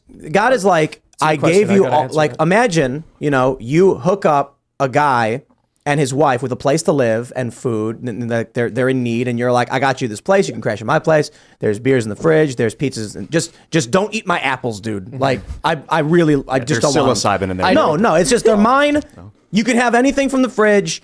You don't got to worry about rent. Just please don't eat my apples. And then Eve's like, I'm going to eat one. And then he's like, okay, I guess. Like, that's a dick move. You know what I mean? Yeah, well, also, I mean, God told them not to do this. One thing that's fascinating, I know that, and I'm blanking on his name, but there's an old Orthodox theologian who said that God may have allowed them to eat from that tree later, but didn't think that they were ready. I don't know if that's the official position of the church. I just find that to be an interesting commentary from an Orthodox theologian. I'm just like, simply put, if someone is letting you stay at their place and it's like everything's Well, taken God care told of. them not to, so Don't of take my course they stuff. shouldn't I- do I that. don't God take told my them not to. stuff. I don't And what think did it the was devil just- say? You will become like gods if you do it. He told them the same lie that people tell themselves and that he tells people today. You will become your own God. You will become like God. But The snake is like so the many neighbor who people- comes over and is like, eat the apple, who cares? Screw this guy. And So she's many- like, all right. So many people treat it like a cruelty, like he was trying to prevent them from some sort of knowledge. But I Yeah. almost see it the way we treat children. Like, I don't want you to have to struggle with the same things I've struggled with. I want you to remain in your magic for as long as possible as a child. I want to protect that world that you're in. And God telling them, like, don't eat of this. It's almost like, I know those apples have a poison in them that's going to begin to corrupt your mind. And I don't want that for you. Yeah, dosage. Don't Yeah. eat 3 hits of acid is basically what he's telling them. Don't Go have that slow. And fruit, she's like, yeah. you know what? I'm going to eat that because I think the fruit is the psilocybin mushroom or the Amanita But you know- muscaria. They talk about the tree of life and the tree of knowledge of good and evil. I think is what the two different trees were the mushrooms that grew that had the chemicals that basically gave these animals consciousness. And she overdosed. She took a huge dose of it. And then Adam's like, what? And she's like, Adam, we are. And he's like, what? And then he's like, all right, I'll join. Because he loved her so much. He's like, I want to understand what you understand. And God's like, this is going to change everything. Don't go down that So path. I'll explain it from Ian's perspective. So the aliens came to Earth and were doing genetic experiments, and they created these little human monkey dudes, and then they were just like, eat mushroom, no, and then they leaves, and then one dude comes in, he's like, you should totally do it, and then the female's like, oh, and eats it. And the male's like, oh, and then eats it, and they're like, "What just happened, dude? I'm naked." Except what? here's where What I in the and this is blasphemy? part of why I disagree. One of the reasons I would disagree with that kind of interpretation is because it suggests that man was lower than he is now. before he committed the original sin, and now he's risen to a higher level of consciousness. So, whereas I believe it's the exact opposite. Original sin brought us down. But let me ask you, like, what was the apple? It's been debated. It's Yeah, been heavily. there's I mean, a it lot actually of, isn't even called an apple. It's called a fruit. But we refer to it as an apple, and some people in other cultures actually find that kind of funny. Like, wait, you like specifically call it an apple? I mean, that makes it sound less metaphorical. It doesn't really matter, but some people think it was a fig. Some people think it was a what's it called, a kins or something like the five. It could literally fruit or refer to something, like but, yeah. product, when fruit meaning like the product of a labor or something. You know what I mean? Yeah, It's probably it may have been just not really anything. It's just it was a test. Right. Will you obey or will you, or Oh, it could have literally just been right. like a little fruit that didn't matter at all. And what's funny though is once they took of that fruit and disobeyed and committed sin, God then banished them out of Eden, and then put a flaming. He put an angel with a flaming sword to basically block them from getting to the tree of life, right? Which is interesting because it's like, why did he not do that with the first tree, right? So it was a test, and once they disobeyed and fell into sin, if they then took of that life tree, that may have sealed their fate forever. I've actually heard that. think- I'm not. Yeah. I think God wanted them to take the fruit. I don't think he wanted them to, but I think he knew he would. Right. But I do. I think Interesting to think humans about. have free will, right? Well, yeah. And then we are supposed to be virtuous people, and then if we are and we're faithful, Because if they we're did rewarded in heaven. if they did not take of the fruit, they would have been like in this sort of childlike state forever. Well, but we call this the happy fault. We call this the happy fault as well. In there's no Catholicism. opportunity to prove you're a good, moral, virtuous person unless you enter this space. I don't know if Eating the that's fruit. true. Well, because they could have proven that they were good and virtuous simply by not eating it, because they would have obeyed God. But there is precedent in the that's Catholic true, yeah. tradition. There's precedent in the Catholic tradition for referring to the happy fault, right? So obviously, I mean, this original sin, every horrible thing that has ever happened in the world happened because of this sin. We can't underestimate that, right? Every genocide, every act of rape or child sexual exploitation, everything, every horrible thing that ever happened because of this original sin. I mean, the severity can't be understated. It's a tragedy. It's So it's the fault of women. but it's the fault of all of us. But or it's the fault of Adam and Eve. But there's an additional element here, which is that all being true, Christ was able to show us this beautiful love, and God was able to show us this beautiful love as a result of that original sin being committed and him coming to save us. And that's why it is sometimes referred to as a happy fault. It's a very interesting thing. We hear a lot of stories about Jesus and the travels, the things he did, but that's like watching a TV show. You only get the highlights, right? Like you'll the be Bible watching. even says that we couldn't write down everything. Right. So there are here's many what I'm other saying. things that There are shows where it's just like you watch an episode, and then it's like 3 months later, and something happens, and there's stuff that happens in between. What was like the daily life of Jesus? Yeah, I think he went to India and learned Reiki and I think studied they would have Hinduism mentioned and that stuff. though. No, Because I it's don't know. so I'm not. I'm saying like for you, Seamus, who you are faithful and a believer, what is written, what is known about like a regular day? I think that in terms of Christ's daily life, in part, you can just sort of look to historic context, how people lived in that part of the world. I think there's good indication that he woke up early. There's moments in Scripture where I'm trying to remember the exact passage, and I can pull it up in a little bit. But I mean, so the apostles were fishermen, and we actually get the idea that they weren't very good at it either, because they're not really catching fish, and then Christ helps them to. Nice. So you just look at daily life in that region, and probably something like that. I mean, he was telling people that he was the Son of God, and the response was, well, is this not Joseph, the carpenter's son? And so it's clear that it was a more ordinary life in some sense. Yeah. I think the most incredible things that we do in our life are done in the most quote unquote insignificant moments to what we would perceive as significant or interesting. It's the day-to-day little conversations you have. It's the boring in-betweens. And yes, they highlighted the interesting stuff in the Bible, but I think it's like when life slows down and you have meaningful conversations with people that have nothing to do with media, tweets, none of that. those are the real meaningful moments. And Also, by the way, I just found it's in Mark chapter 1 where it mentions Jesus getting up early before the sunrise and going out to pray. I just started getting up early. It's life-changing. Getting that sun. Andrew It's Huberman. crazy. No, it's true. Getting up earlier, and this is something I've always struggled with, especially someone running a business and then having this crazy upload schedule and having a bunch of random stuff thrown at me that I don't expect. Like, it has been hard to get a good, consistent sleep schedule, but whenever I'm able to get up in the morning, I always have just a far better day. It's clearly what man is meant to do. I saw a meme video of this girl. She's like, I know I'm going to sound horrible. I really hate to tell you this all, but waking up at 5 a.m., going to the gym, eating a healthy smoothie, it actually does make you happier. It's true. I know I did I it for sound about awful. I 1 know I'm month. disgusting, but it is better. Well, I did it for about 1 month and it was life changing, and then I fell back into sin. After Yeah, that. but Like, you were, just- I know exactly what you mean, but then you remember and you go, that was so good for me. And it's fascinating, right? Because we live in a culture where you're never able to suggest that someone's miserable because of their own choices. If I'm miserable, it's either because society has done something wrong to me or because my own existence is fundamentally corrupt. There's just something wrong with my body, and Do you think that there's nothing I can do to get past it. But no, it's all of the things that everyone gets lambasted for saying will help your mental health, with the exception of course, severely mentally ill people, caveats aside, blah, blah, blah. hey blah. man, maybe even them, Yeah. getting some early sunlight, that You know what's weird though? Why do you think sad music is so popular? Like, there's something people Yeah. like feeling emotion because it in makes general. you feel seen. Yes, people like Interesting. like that smoking until 3 a.m., listening to sad music that's emotional. People actually get addicted to that feeling. And the problem Yeah. is when you can feel it in a vacuum as like a moment in time that's processing an important emotion, it's a good thing. But when there's people that get addicted to that constantly and all they listen to is the depressing music, all they do is enter that world. I've noticed this with algorithms on the computer.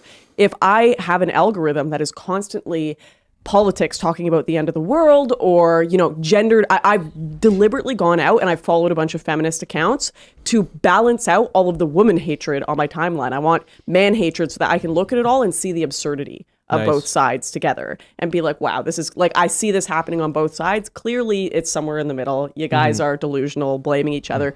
You have your environment, your friends, the people you talk to, they 100% impact you. And Yeah. people who think they can keep a sane, sober mind in an environment that is completely dripping You totally with a can't. bias, they're delusional. You are probably in that cult right now and you don't know it. I got notified of some drama just now from a couple Nice. hours ago, What's and happening? I'm going to address it. So there's a viral edit of Jazz Jennings' life and talking about the things that have happened, and I responded to it with, "Where is Ron DeSantis? This is all happening in Florida?" Question.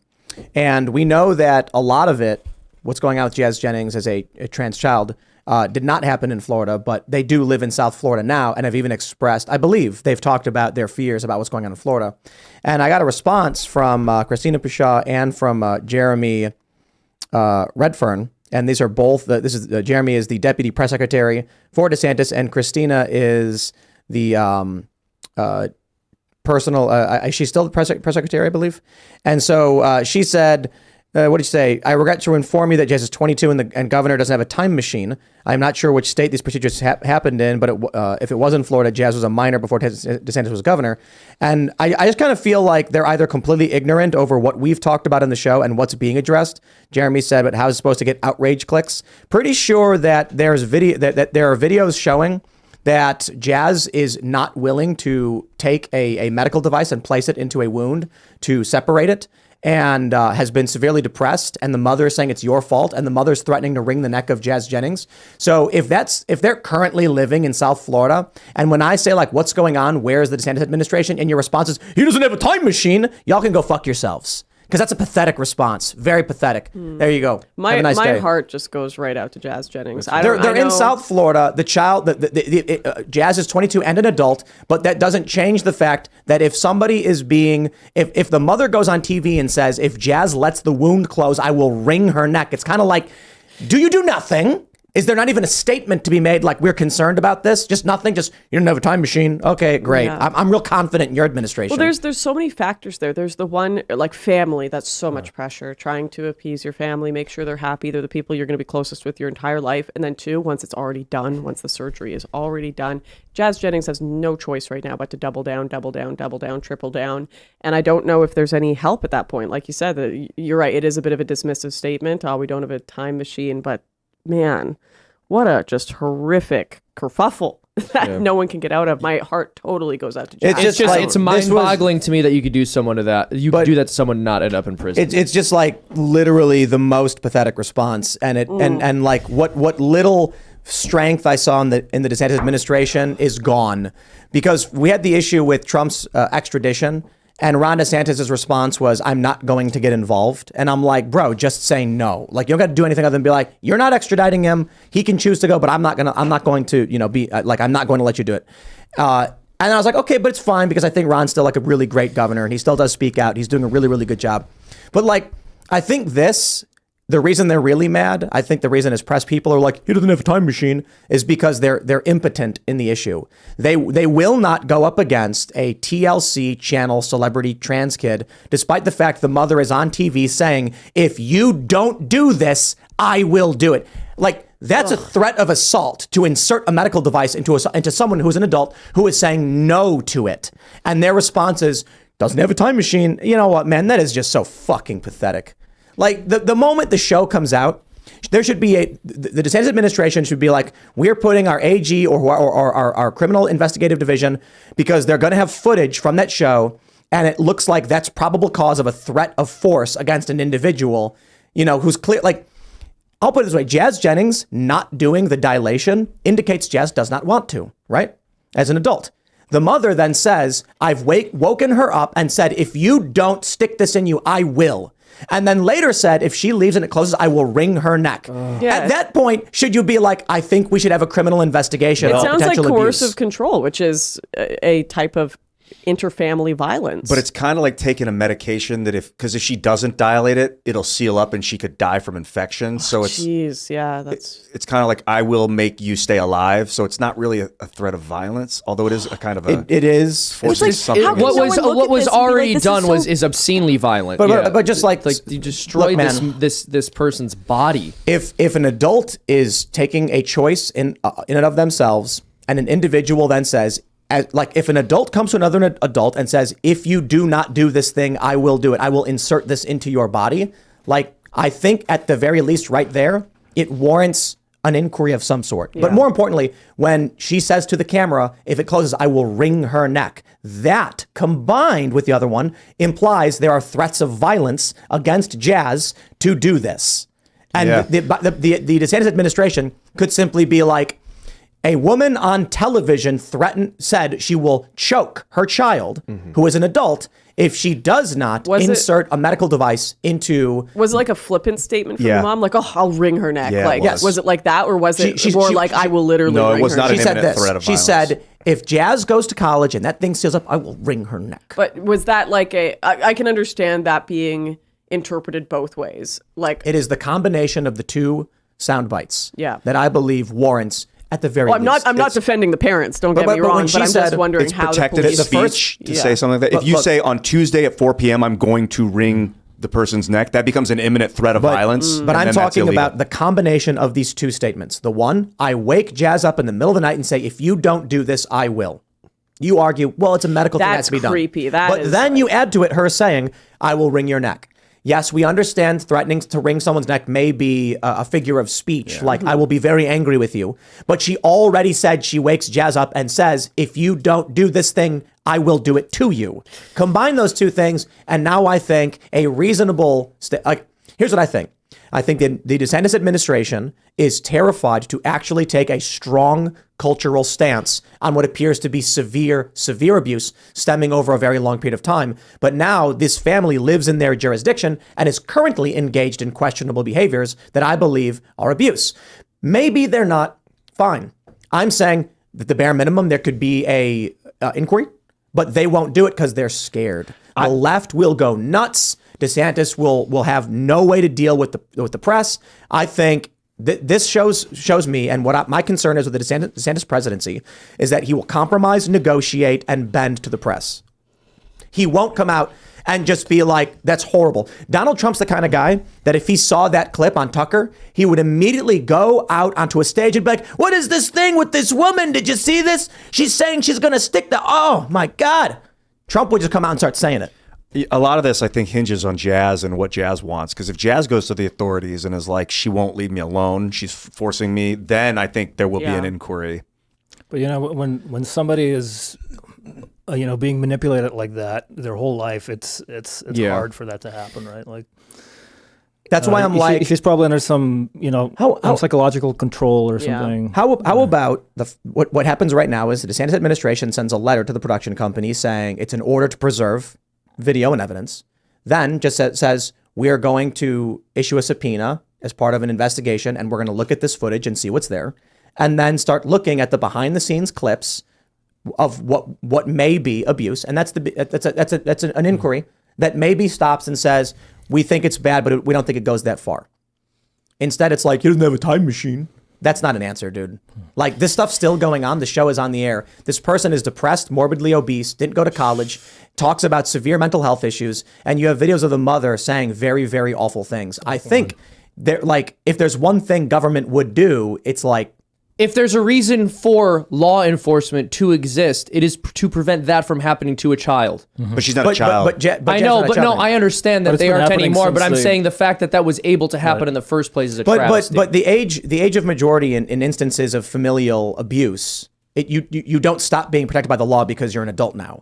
A coercive relationship where you're being like, if it was an adult woman and an adult man, and the man said to the woman something about sticking something inside her, and then later said he'd wring her neck, he'd be arrested in 2 seconds. She would have to be the one that came to the police and presented that. And For a medical imagine treatment. Imagine the scenario. A video emerges of a man saying, I wake my wife up in the middle of the night. I say, if you don't stick this thing, I will do it. And then later says, like, if she goes out and she doesn't do it, I'm going to wring her neck. Because doesn't she have to be the one that presses charges? No. Are you sure?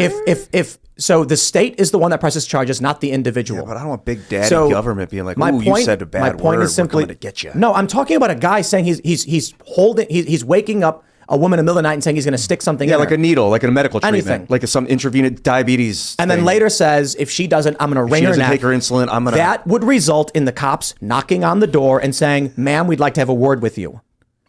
Dude, I have seen guys get arrested for so much less. There's a video of a woman hitting herself with a hammer and then her husband gets arrested. Like, it is remarkably easy for a woman to call the cops and say, my husband threatened me. They show up in 2 seconds. But she's the one who made the report. Neighbors can call and say, I'm hearing a fight next door and the man's screaming, and they will take the guy out of the house and say, go somewhere else for the night. We have a video. We have decades of footage. We have all of these public statements from Jazz that are questionable, and then the mother saying these things on TV, and the DeSantis administration is like, well, we don't have a time machine, so best thing I think we can do out. is have compassion for Jazz, be here for Jazz, and let Jazz make the decision. Anyone who has transitioned as a child, I have infinite sympathy. Yeah. Infinite. Because there's no way, like someone in that psychological state, you can never expect them to come out and say what was done to me was wrong, because the amount of weight and like the pillars of salt and sand they're going to have to undo for their entire vision of the world and their future. That's accepting my future is over, who I am is over, my chance of having the family that I wanted, all of these things is over. That is like such an overwhelming ask of someone. All you can do is give them sympathy at this point in their life, and maybe they can work through that eventually. But holy, like they have been so set up for failure. It's not even funny. I agree. It's well, not a little bit. It's funny. such an unbelievably difficult and strenuous uphill battle for that person to be able to like ever be capable of seeing the truth about what was done to them, the nature of who they are, the fact that their identity was taken from them rather than affirmed, the fact that they will never be able to have things that the rest of us just take for granted that we can have. I mean, it's barbaric. You'll have different things though, Jazz. You'll have a different life than a lot of people, but it'll still be pretty cool. Yeah. You can, there's no need to despair. Soul in there. Exactly. Beautiful soul in there, well, and I think it's important, like when we discuss these things, we want to speak very clearly about how absolutely horrible this is, to deter people from doing this, to speak truth, to make clear what's happened, while also allowing people who have had this horror inflicted upon them to know that they need not despair. They can still have a very beautiful and wonderful and important part of life has been taken from you, but that does not mean your life doesn't have meaning, and that does not mean you can't have a good life. Something beautiful was stolen from you, but that does not mean that you need to despair and that there will not be good things in your life. Yeah, there could be Beautiful. hundreds of millions of kids that feel out of their body right now, Jazz, that you're speaking to, that you could guide through life and help them, reduce pain. I mean, that's just ease the pain and suffering of young people and adults even that are going through it. You're in a position of power and really importance right now. The response I'm getting from the DeSantis people is just like false arguments, sophistry, and deflection. Jazz is an adult, and DeSantis has banned gender surgeries so that people won't grow up with the same pain and regret. I said, it's happening now. Did you even watch the video? Are people allowed to force medical devices into adults against their will in Florida? Apparently the answer is yes. Apparently the answer is right now, if you're in Florida and you have an adult child and you say, if you don't stick this in you, I'll do it. And then later saying publicly, I will wring their neck if they don't. That's totally fine, not questionable in any way. So, okay, Florida. I don't know. So if the mom was to be charged, who would bring the charges? That would be the state. The state always bring the charges, and that's the prosecutor, right? Yeah, people make the mistake of thinking that an individual pressing charges is the one bringing the charges. They're not. So in fact, there's many circumstances where a person, let's say you're like walking down the street and a guy comes up to you and shoves you, and a cop watches it. You can say, officer, I don't want to press charges. Typically, the cop will say, okay, sure, but for two reasons. One, it's easier just to say fine. And two, without a complaining witness, there's almost no case. However, if the cop watches it happen, he can say, buddy, I don't need you. I witnessed it. I'm taking the report. Sir, you're under arrest. And Mirandizing is only a part of an investigation. So I love these videos of leftists being like, I have not been read my rights. They're not. Cops don't have to read you your rights if they know you committed the crime. But can you go and retroactively enforce a law that was passed after the actual? No, and you shouldn't be able to, but I'm not talking about that. See, what they're doing right now is they're conflating that Jazz went through these surgeries, therefore I'm insisting they use a law retroactively. I'm literally talking about a video that came out of them in Florida and the mother saying, if you don't do this, I will. And if you don't, I'll wring your neck. I can tell you, dude, if there's a video of Jazz being like, no, stop, and the mom coming at her and putting something inside her body, then she'll have a knock on the door from the authorities. So my point is, if I hear fighting next door and I call the police and say, I hear a man and woman fighting, they will show up and at least knock on the door and say, can we speak to you alone? I did that once. The cops will separate the men and the women and say, what's going on? Here we have a video of the mother saying, if you don't do, I have woken Jess up in the middle of the night and I have said, I've taken the dilator and lubricated and said, if you don't stick this in your vagina. And then she goes on. I'm not going to repeat what she said. And I'm like, that right there should warrant a knock on the door. And their response is, well, we don't have a time machine. You know what, man? Sure. Let's go to Super Chats and we'll see what y'all have to say. Okay, wait. Can I throw a social hand grenade in quickly? Yeah. Please. So you have kind of the right-wing side. This is actually a stone toss meme, I think. They talk a lot about how we need to make it illegal for child sex transitions and genital mutilation. Do you guys think that genital mutilation against men as children in the form of circumcision should be legal? I think it should. I think it should. I don't be banned. think so. I don't think that those two things are equivalent, but I don't think it should be legal. No. I happened to me, and I never really suffered, so I don't really care. So the issue is, I think it results in like removing 70% or whatever of nerve endings. So I think no complaints. I can say also, and plenty of nerve endings. That could be copium, though. The way you know. Good point. And also, no one. There's a couple different important points to make about this. So again, I do not believe that circumcision is at all equivalent to what they're doing to children now with these like quote unquote transitions. I still am very against it. I don't think it should be legal.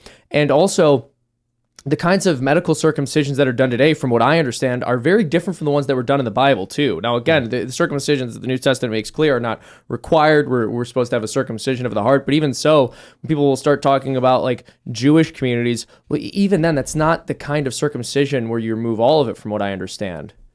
Those were like what it's done by now. necessity. The way it's done now, it's very different. Yeah, Back then, it would be like if So you get my point infected, is, so they would have to clean it. we got to go to Super Chats. If you haven't already, would you kindly smash that like button, subscribe to this channel, share the show with your friends, become a member. Let's read. Brett Tesdall says, Tim, as I write this, you're getting a shout out for your show last night on the Mark Levin show. Oh, cool. That was a great show last night. Very cool. Tiffany Garrison says, hi, Tim. I checked and your crochet Roberto Jr. arrived today. My teens and I loved making him for you.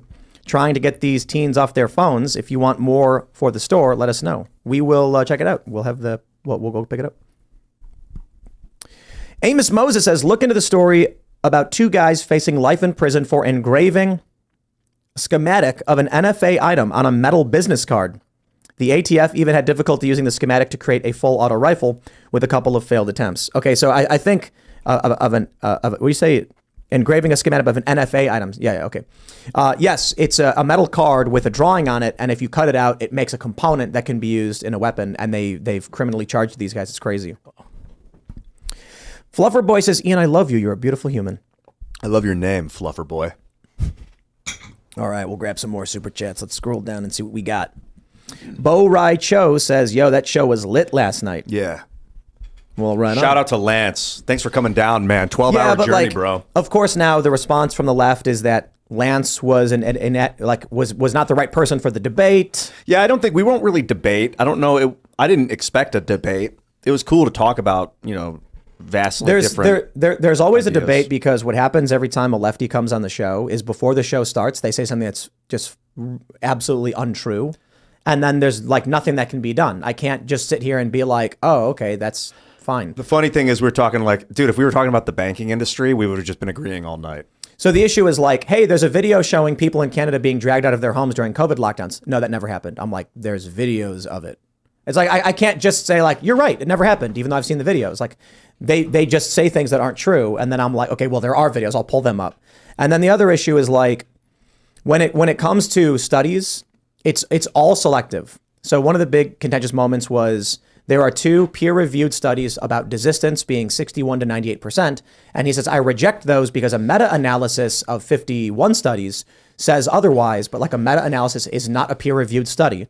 It did not go through science. It is the opinion of researchers who read other opinions. Mm-hmm. There were 55 studies analyzed. 52 or 3 of them had some No result. one can lie like someone who can talk about numbers. You look at all the studies that came out that were highlighted in the New York Times, Atlantic, everything, talking about how illegal immigrants commit less crime. And then sure enough, you have, an analysis done of those studies. And they don't usually register illegal immigrants as such until they're in prison. And then they get their status. So when you're using the data based off just arrest, it's duh, you're not going to be getting any. I'm no longer persuaded illegal. by studies. I know. I'm it's probably bullshit. You have to look at the methodology of the study. I'm not going to read all that. Oh yeah, how many people were one of the studied? most effective, but what are the most effective ways to use studies when you work to in lie. politics? No, is to know your opponent's studies so you can know exactly why they're nonsense. Yeah. Well, if someone wants to do all that research, all power to them. I'm the same way with polls. Let's read some more. I don't get into polls anymore. All right. Goldilocks Production says, just correcting you from 2 days ago, Iron Dome has been tested against both Scud, Mach 5 and 6 ballistic missiles, and low-alt subsonic cruise missiles, and has been successful. The rockets fired by Hamas are smaller than drones. It can stop, what does it say? It says it can drone swarms. So stop drone swarms, I believe. Raymond G. Stanley Jr. says Batman has no superpowers, but he's a superhero. Yes, he actually does. It's called peak human. That's the phrase for in comic books when a person has seemingly absurd powers that they say aren't powers. So, for instance, Batman can teleport when he's talking to. He's in a bank vault with one exit, and then the guy turns around, and then when he turns around, Batman's gone. And it's he has no... Okay, come on. Is that like Daredevil? It's called being rich. He bank transferred the guy who was guarding the bank, and he's sick. It'll be he'll be in a room, and the guy will be talking, and then turn around and look at something. When he turns back, Batman's gone. That's not possible in the real world. Is Daredevil peak human? It's movie magic. Daredevil actually has superpowers. It's a lazy film. He's like a bat. Yeah, What's Daredevil's power? He got splashed in the face with a chemical that took away his eyes, but amplified his senses beyond human. Okay, hypersensitivity. Yeah. Hypersenses, and so he can see sonar in 360 degrees. That's awesome. Did they make a Moon Knight movie? They made a show, and they just ruined Moon Knight. I used to read that one when I was younger, but I never watched. But that the was show. it was like Marvel's Batman, right? Yeah. And now it's actually just an Egyptian superhero who's got mummy powers. Mummy power. Yeah, so Moon Knight was just a rich guy in a suit who was kind of like Batman, but a little crazier. And then Moon Knight, the show, is about a guy who is crazy but has the ability to summon the power of the Egyptian gods. And then, whatever. It was okay show, I guess. Hequibus says, what about Kids in the Hall? Come on, Lauren. Canada. Kids in the Hall was legit. What's Kids in the Hall? Oh, It's like a sketch comedy show. Come on. Dave. What's Dave's last name? Is this a Canadian thing? Am I like, Yes. Dave, lettuce, that guy with the lettuce head. That was a funny skit. There's a funny skit where these two guys are like looking at their neighbor's gazebo, and so then they lift it up and steal it. And then she comes out, and there's like a hole in her yard where the gazebo was, and she sees them in the yard partying, so she calls the cops. And then the cops are like, where did you get this gazebo? And they're like, we bought it from our friend. And like, where? And it's like, they go to an abandoned house and they like throw a rock at the window. And this crazy guy looks out and the cop's like, excuse me, sir, did you sell these boys a gazebo? And he's like, no. And they're like, you may not remember us, the gazebo. I was like, do you sell these boys anything? And then he's like, the gazebo. And then I think it's Dave Foley? Dave Foley. He's like, I did sell these boys a gazebo. And then, it's just a funny skit. You got to see it. I feel like It's I've just lost old my school Canadian humor. card. Jeez. Old school funny. Yeah, I 1984. did see a horde of moose the other day. So Really? A whole I horde did, of 'em. actually. A whole horde. There were like 10. Wow. And then I was like so fascinated with them, I didn't take a picture. So clearly I'm lying if you don't. I Nothing love- exists if you didn't film it. I love Jeffrey, mooses. Jeffrey Rook says, well, if she's doing meth, CPS should get involved because she's trying to kill the chat. But I mean, meth is illegal, so. Guy last night was pretty smart, but always defaulted to default narrative. Have $50 for YouTube clipping that delicious moment. I couldn't believe that he actually said that. That does not what I expected him to say. Said what? That so Seamus said a woman can do whatever she wants to the baby if it's inside her. Yeah. He said no, but it's her body, so she can choose. And I said, what about meth?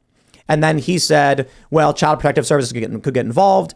And I said, why? And he was like, because then she's just trying to intentionally kill the child. And I was like, wait a minute. What? Like, I don't understand what you're saying. You think she's allowed to terminate the life of the baby with a doctor, but she can't do anything that would intentionally terminate the life of the baby. Makes no sense. It's like its own special trolley question. Like, if Yeah. you pull the lever, then it'll die via meth, or it wasn't a trick question. It wasn't a trick question. I thought his response was going to be something like, oh, come on, like meth isn't a medically necessary procedure about making the decision of whether or not you're going to have a child. It is an abusive drug that causes damage to your body and won't even necessarily kill the child. It could just cause serious injury and harm to both you and the child. There's a big difference. I thought that he was going to say something like that because it was not a trick question. I was like trying to see where he would draw the lines morally. Instead, he just outright said, you can't intentionally kill the child. And I'm like, wait, what? See, this is why you should just have a show where you like quickly run across the table and dress up in a different costume and debate yourself as a leftist. It's like playing chess Because against yourself. I can argue their position is better than them. Cult Wellwraith says, Tim, I have been looking into the Nephilim for years. Please have on Dear and Sharon Gilbert to cover this topic for you. They are not It's Sethites. Derek Gilbert. I know. Oh, him. Derek? Yeah, There's- he's a good guy to typo. talk to. Yeah. They are not Sethites, and there are threads that run all through the Bible. So one recommendation I could make too, and I've shouted him out on the show before, but I think Jimmy Akin would be a very interesting guest for any religious discussion, especially about these matters. He has a podcast called Jimmy Akin's Mysterious World, where he goes into a bunch of like weird conspiracy theories and stuff, but from a Catholic perspective. A Catholic convert. Chris Plasek in the regular chat said, Tim's wrong about Moon Knight. It's always been about the Egyptian gods, but you can never tell if it's real or he's crazy. Oh, there you go. Oh, like American Psycho. Never saw it. No, okay, never That's mind. Christian Bale. I like the Yeah, scene but where you he's can't stretching his tell underwear. in the entire movie if he's If he's having the like good a guy or the bad guy. hallucination or if he's actually done all these things. You can't tell if his actions are good or bad. That too. That's the moral. That's the point of the film. Trevor, I've actually never seen it. Scorsese let's read movie? this. Trevor Fire Lynch, Island. Trevor Lynch says, the Nephilim are spoken about and alluded to all over the Bible. That's what the conquests of Joshua was about. Clearing the Rephaim, giant Nephilim clans from the land. Also, 1 Peter and Jude is referenced. I wonder if they were the Denisovans. You know that other hominid heard that of Yeah, I don't very think tall, so. I don't think so, but yeah, that's interesting. like an ancient hominid that wasn't a Homo sapien. Yeah, I think Hancock talks about the whatever you say. Denisovans. They were like Himalayan. They were like up in North I love Asia or something. that From in a cave conversation people have about like why the uncanny valley exists, like why humans are afraid of things that look like them but aren't quite them. And it's like, well, clearly we evolved to have this reaction because there was something on Earth that was our mortal or physical enemy Neanderthals. that Or- looked like us but wasn't quite Or, us. Lauren, I have another explanation. Goosebumps, man. What if it's because we as humans are more than pure machinations? And even if you get something that's identical to us in terms of appearance, we know there's no soul. I hope so, because AI is coming. AI. Yeah. Yeah, All I'm I will racist against say is robots for sure. Stay human. Yeah. Stay Yeah, human. do not Keep your join DNA the That's my intact. biopic. Yeah. Right. Yeah, I think Andrew G let's says, go. solving last night proportional response debate. In every jurisdiction in USA, a threat of deadly force is treated the same as actual deadly force. Yes. Just got to adhere to the eyewitnesses. Rusta says, I can answer this now. God granted us free will because without free will, we cannot truly love. God created us for love, and without the possibility to reject God's love, it would not have been true love. Amen. You know, it's kind of cliche, but love really is the main theme of Scripture, really. So like true. love, it transcends everything. The Greeks have it broken down to 8 different types. Which Yeah, is there fascinating. are different types, yes. Erotic love. There's familial love. Love Yeah. of friendship. You know. JN says, the reason for the tree of knowledge of good and evil is since Adam and Eve were created in a perfect world, and in order to exercise free choice, you need at least one option that is opposite from everything else, which was good. Also, that same tree was a form of the law. I think It's an interesting interpretation. that's similar to what I think you guys were saying. I think that everything's perfect, but you're given the option to do the opposite. Otherwise, you're not really good if there's Right. no chance to not be good. Yeah, you're just basically thinking, a robot at that point. In the Yeah, Garden of automaton. Evil, they said God was there. If it was actually a dude that was speaking as God, and then like over time, as the people die and other people are born, they become the God of the time, and they're like, now I am God. And as the story's written, it's always about God, but it happens to be whoever that human was at that time. It's kind of like the Matrix. Number This 6. This is one thing that disturbs me about the garden story. Is I've been reading C.S. Lewis, The Weight of Glory, lately, and at the beginning he talks about the idea that a lot of sin and a lot of the depths of humanity that people get to, they usually are pursuing them because they're trying to fill something in themselves. They've got this intimation of deprival, and they're just exercising it in the wrong ways. They really want to find that wholeness. They want to be loved, so they do a bunch of drugs, orgies, this, that, because they're trying to fill a hole in themselves. And then I wonder and that makes sense to me. We've all got this longing for something outside of ourselves, but what hole in themselves were the people in the garden trying to fill? Like, what was the... That's an interesting question. It's a very interesting question. I mean, how does he tempt you? You will be like God. There's an argument to me like Pride. there was nothing because there was an original sin. There wasn't necessarily like a hole to fill, but they still chose to Apparently, do wrong. God knew dudes with flaming swords, and maybe they wanted one of those. Well, and also I think I also think that part of that too is with this idea of the angel with the flaming sword not being able to return. We'll never have paradise on earth, right? That's just not possible for us. I guess until the eschaton when God recreates the world. But none of our ideologies, none of our attempts to create heaven on earth are ever Yes. going to be successful. All We right. have left Right, the garden. We got some trouble. Deuce Bigelow says, Tim, did you see Christina Pashaw and Jeremy Redfern take you to task over your unreasonable standards for DeSantis? You should have those two on to address them. You know what? No, I'm going to totally concede the argument outright. I surrender if you're on camera saying that you have to wake up someone to threaten to stick a medical device into a neovagina, and that if they don't do it, you'll wring their neck in Florida. That is okay. And if there's nothing they can do about it, I accept that's Florida's current standard and that there's no action that will be taken. If there's one thing I really hate, End of story. if there's one thing I really hate about this whole like it's Trump versus DeSantis thing, it's like you have this issue, and there's a real soul that that is now suffering in this story, but they don't care. It's about how does this is this pro DeSantis or is this pro Trump, and how does it benefit my guy? Like it's just this brainless civil war almost, and it's so boring too. Like it's just I don't know. I don't like how that is going right now. Yeah, I do not Never. care about Trump versus DeSantis at all. I don't care. I actually have them both terms muted on my timeline right now on Twitter. Trump DeSantis. I just don't want to see it. But yeah, it's about jazz. It's about what is right to be Right, done for exactly. them. Well, no. I'll say it. If in the state of Florida there is no action that they can take, if a person's on camera saying they wake a person up in the middle of the night and say, if you don't stick this in you, I will do it, and that if they don't do it, you'll wring their neck. If that is not a standard by which law enforcement can take any action, well, that's unfortunate, I guess. We should reach out to Christina. I was going to say that'd be fire episode. Could you have? They've already. I'm pretty sure. I think we've both invited both of them many times. Yeah. And I don't know. Good publicity for all. Let's do it. That would be good, I think. Yeah. Yeah. Well, if Well, they they've really think it's invited an on several unrealistic times. standard, give them a platform to say why. Yeah, I would love for them to come in and explain why it is that DeSantis cannot take any action in that regard when this person is saying this. Because I'm not talking about the surgery that happened, 5 years ago out of state.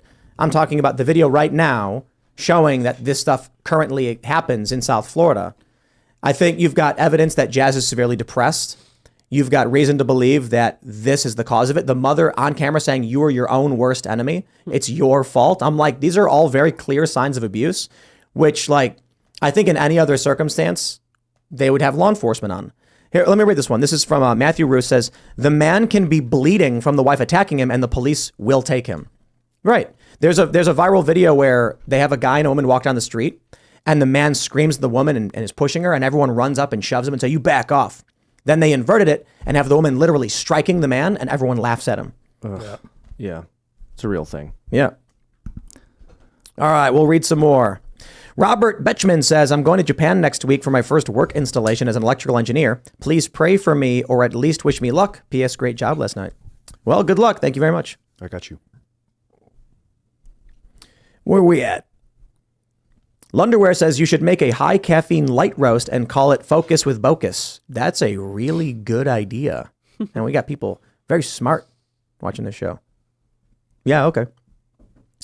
And KM says, hey, Tim, really enjoyed the Culture War episode today. It was really funny. That was me, Seamus, and Lauren.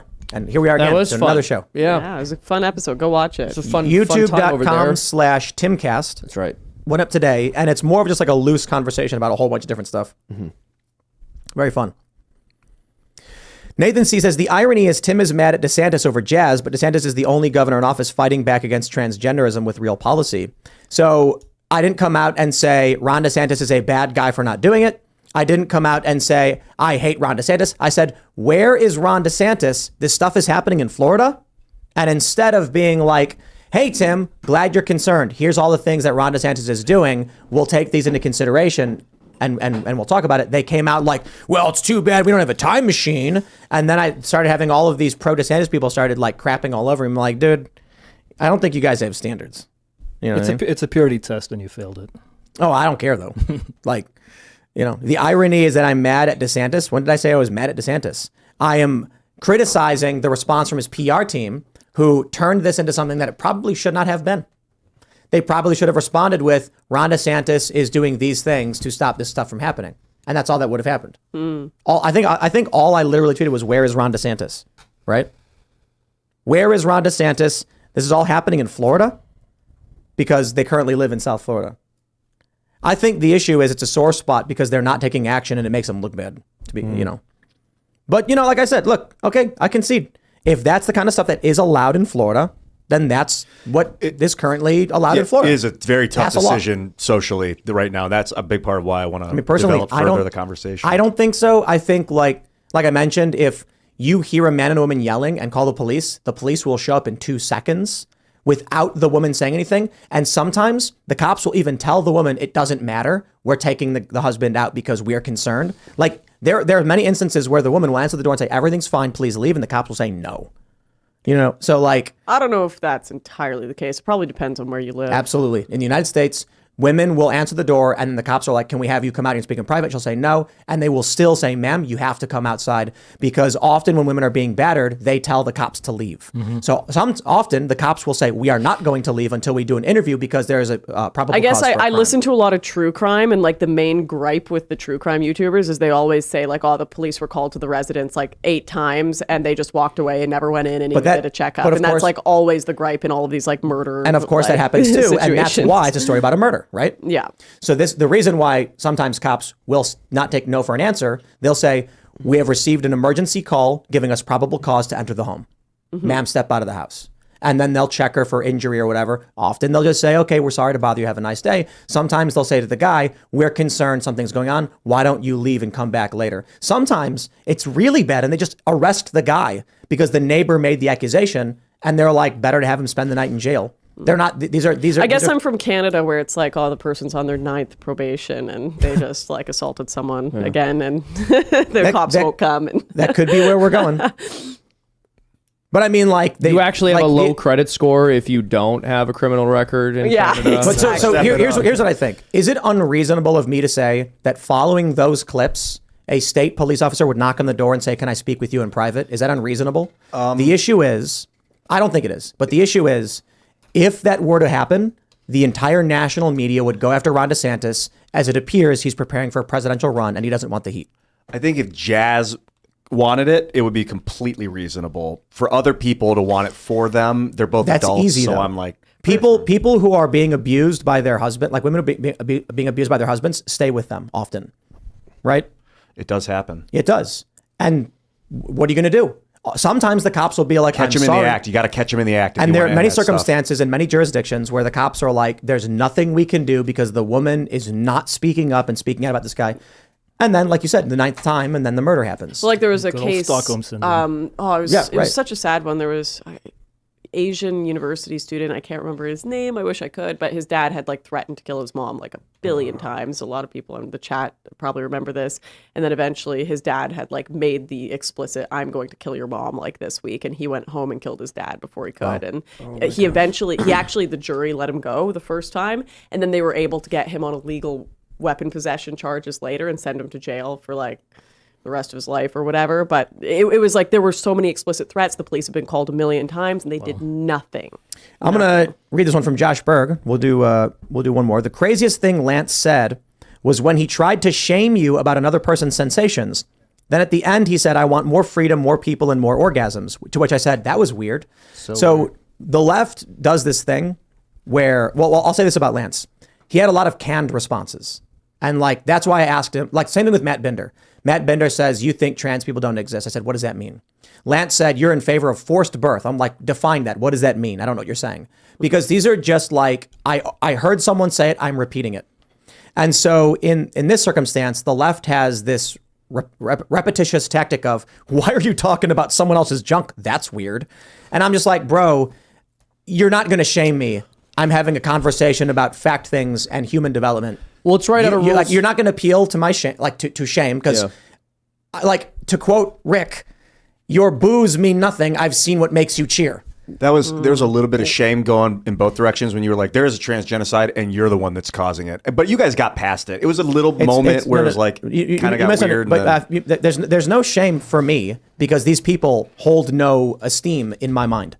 Like, people who are in favor of like performing these things on children, I am not going to go, "Oh no, do they think lowly of me? Oh geez, the groomers think poorly of me." I'm like, I don't care. These people are evil. I've seen what makes them cheer. Yeah. So when he's like, "Isn't that weird? You think that?" I'm like, bro, you are the guys doing the sex shows and then wanting kids to be present. Well, you're not shaming me. Oh, This is right out of rules for radicals, though. Accuse your opponent of what you're doing. So they've implemented an entire systemic legislative and medical structure that allows for you to mutilate children's genitalia. And then when people say, "Oh my gosh, they're mutilating children's genitalia," they go, "Why are you talking about that? That's so weird that you'd focus on that." Well, it's almost like you've used the full force of all of corporate America and the United States government and many state governments to push for the mutilation of children. And so now people need to talk about it.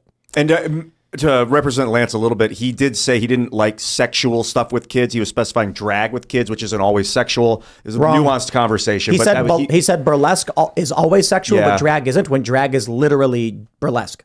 Burlesque for gay men. You could do non-sexual. I think you can do non-sexual drag, personally. Listen, Ian, there are burlesque shows where a portion of it is not overtly sexual. A woman will come out in a dress and dance on stage. Then at some point in the show, she may take off her outer layers. And then it becomes burlesque. And so what his point was, which is incorrect, is that because a portion of drag shows don't involve overt, exposure, that therefore sometimes it's not. It's like, well, not all burlesque is either. But furthermore, drag is often over-sexualized features. A male will come out, he'll have fake breasts and fake hips to sexualize the performance. Otherwise, he would not need to have those prosthetics to simulate secondary sexual characteristics. Yeah. But I'm positive that Lance is not into sexualizing kids. That was not what he came here to talk about. He didn't intimate that or anything. So the issue is, the moral standard from where all of us are, regardless of whether you're conservative, traditional, liberal, is drag is a sexualized thing.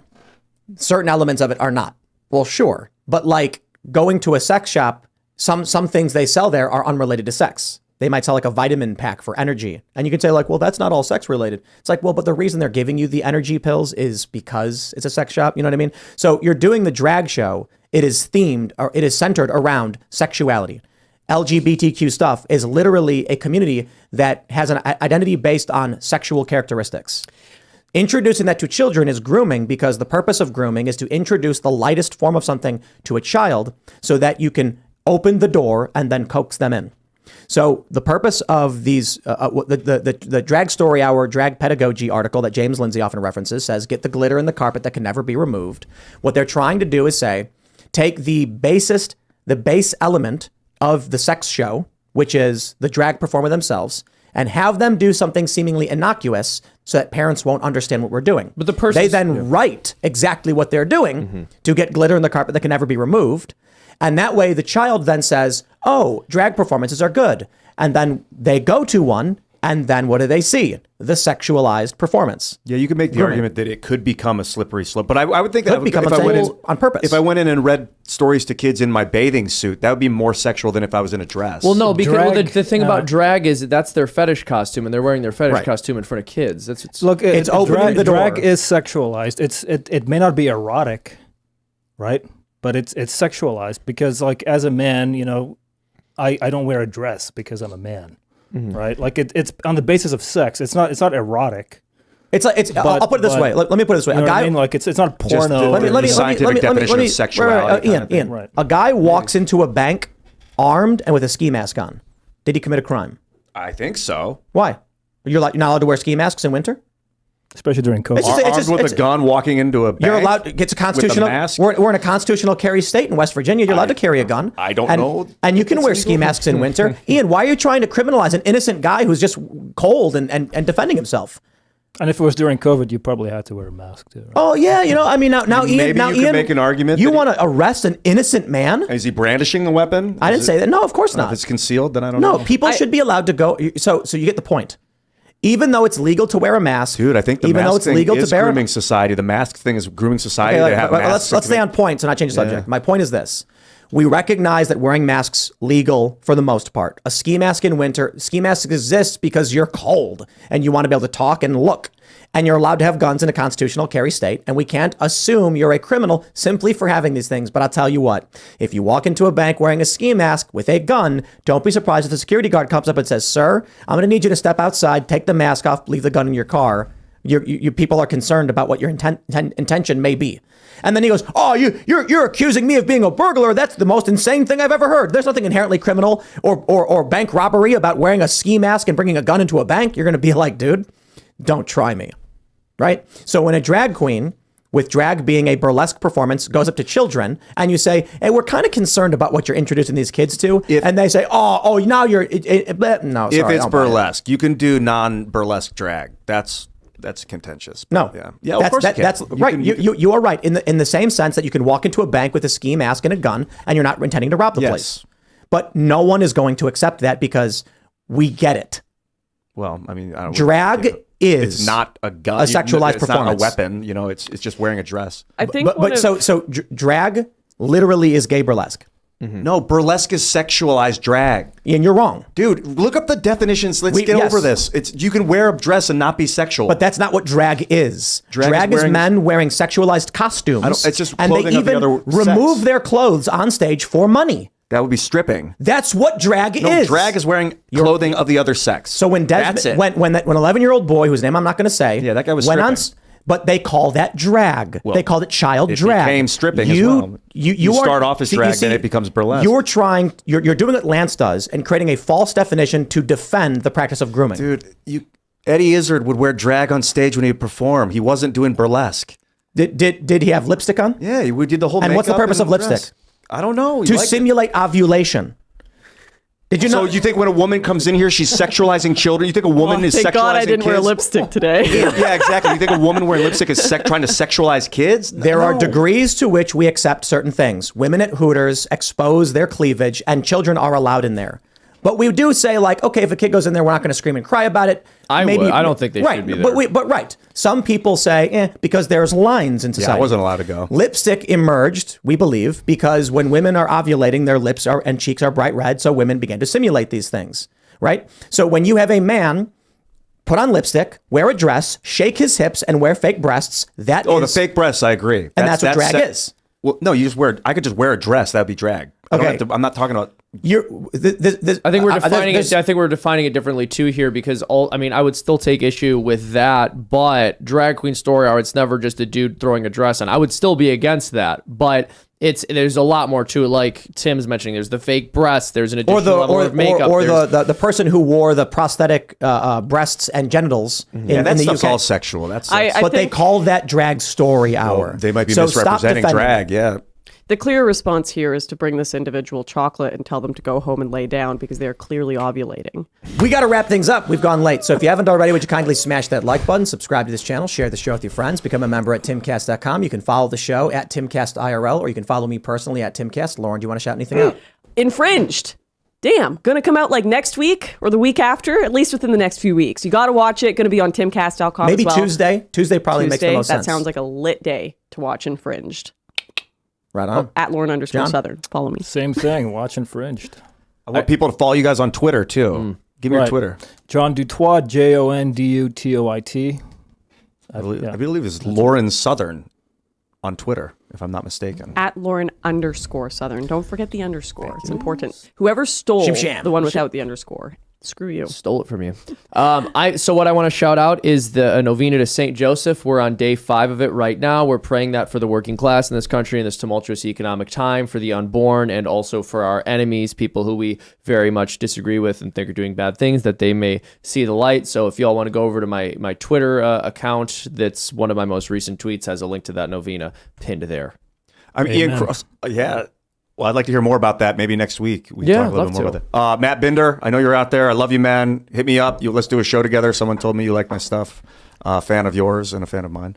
And also, I want to shout out Normal World, which I brought up early in the show. It's Blaze TV is putting it out. It's Dave Landau and Quarter Black Garrett. I had the opportunity and blessing to do an episode with them. It's up on YouTube now. Normal World. Drugtopia is the name of the episode that I was on. Alex Stein was in it. Great time. Great people. Check it out. And I will catch you later. I just want to shout out Jeff Garnett. Kellen told me that you were a fan of the show. Felt like it was worth doing. Thanks, guys. I'm Serge.com. Catch me on Twitter. Let's argue. Thanks for hanging out, everybody. We will see you all with various clips throughout the weekend, and then we'll be back on Monday. Cheers.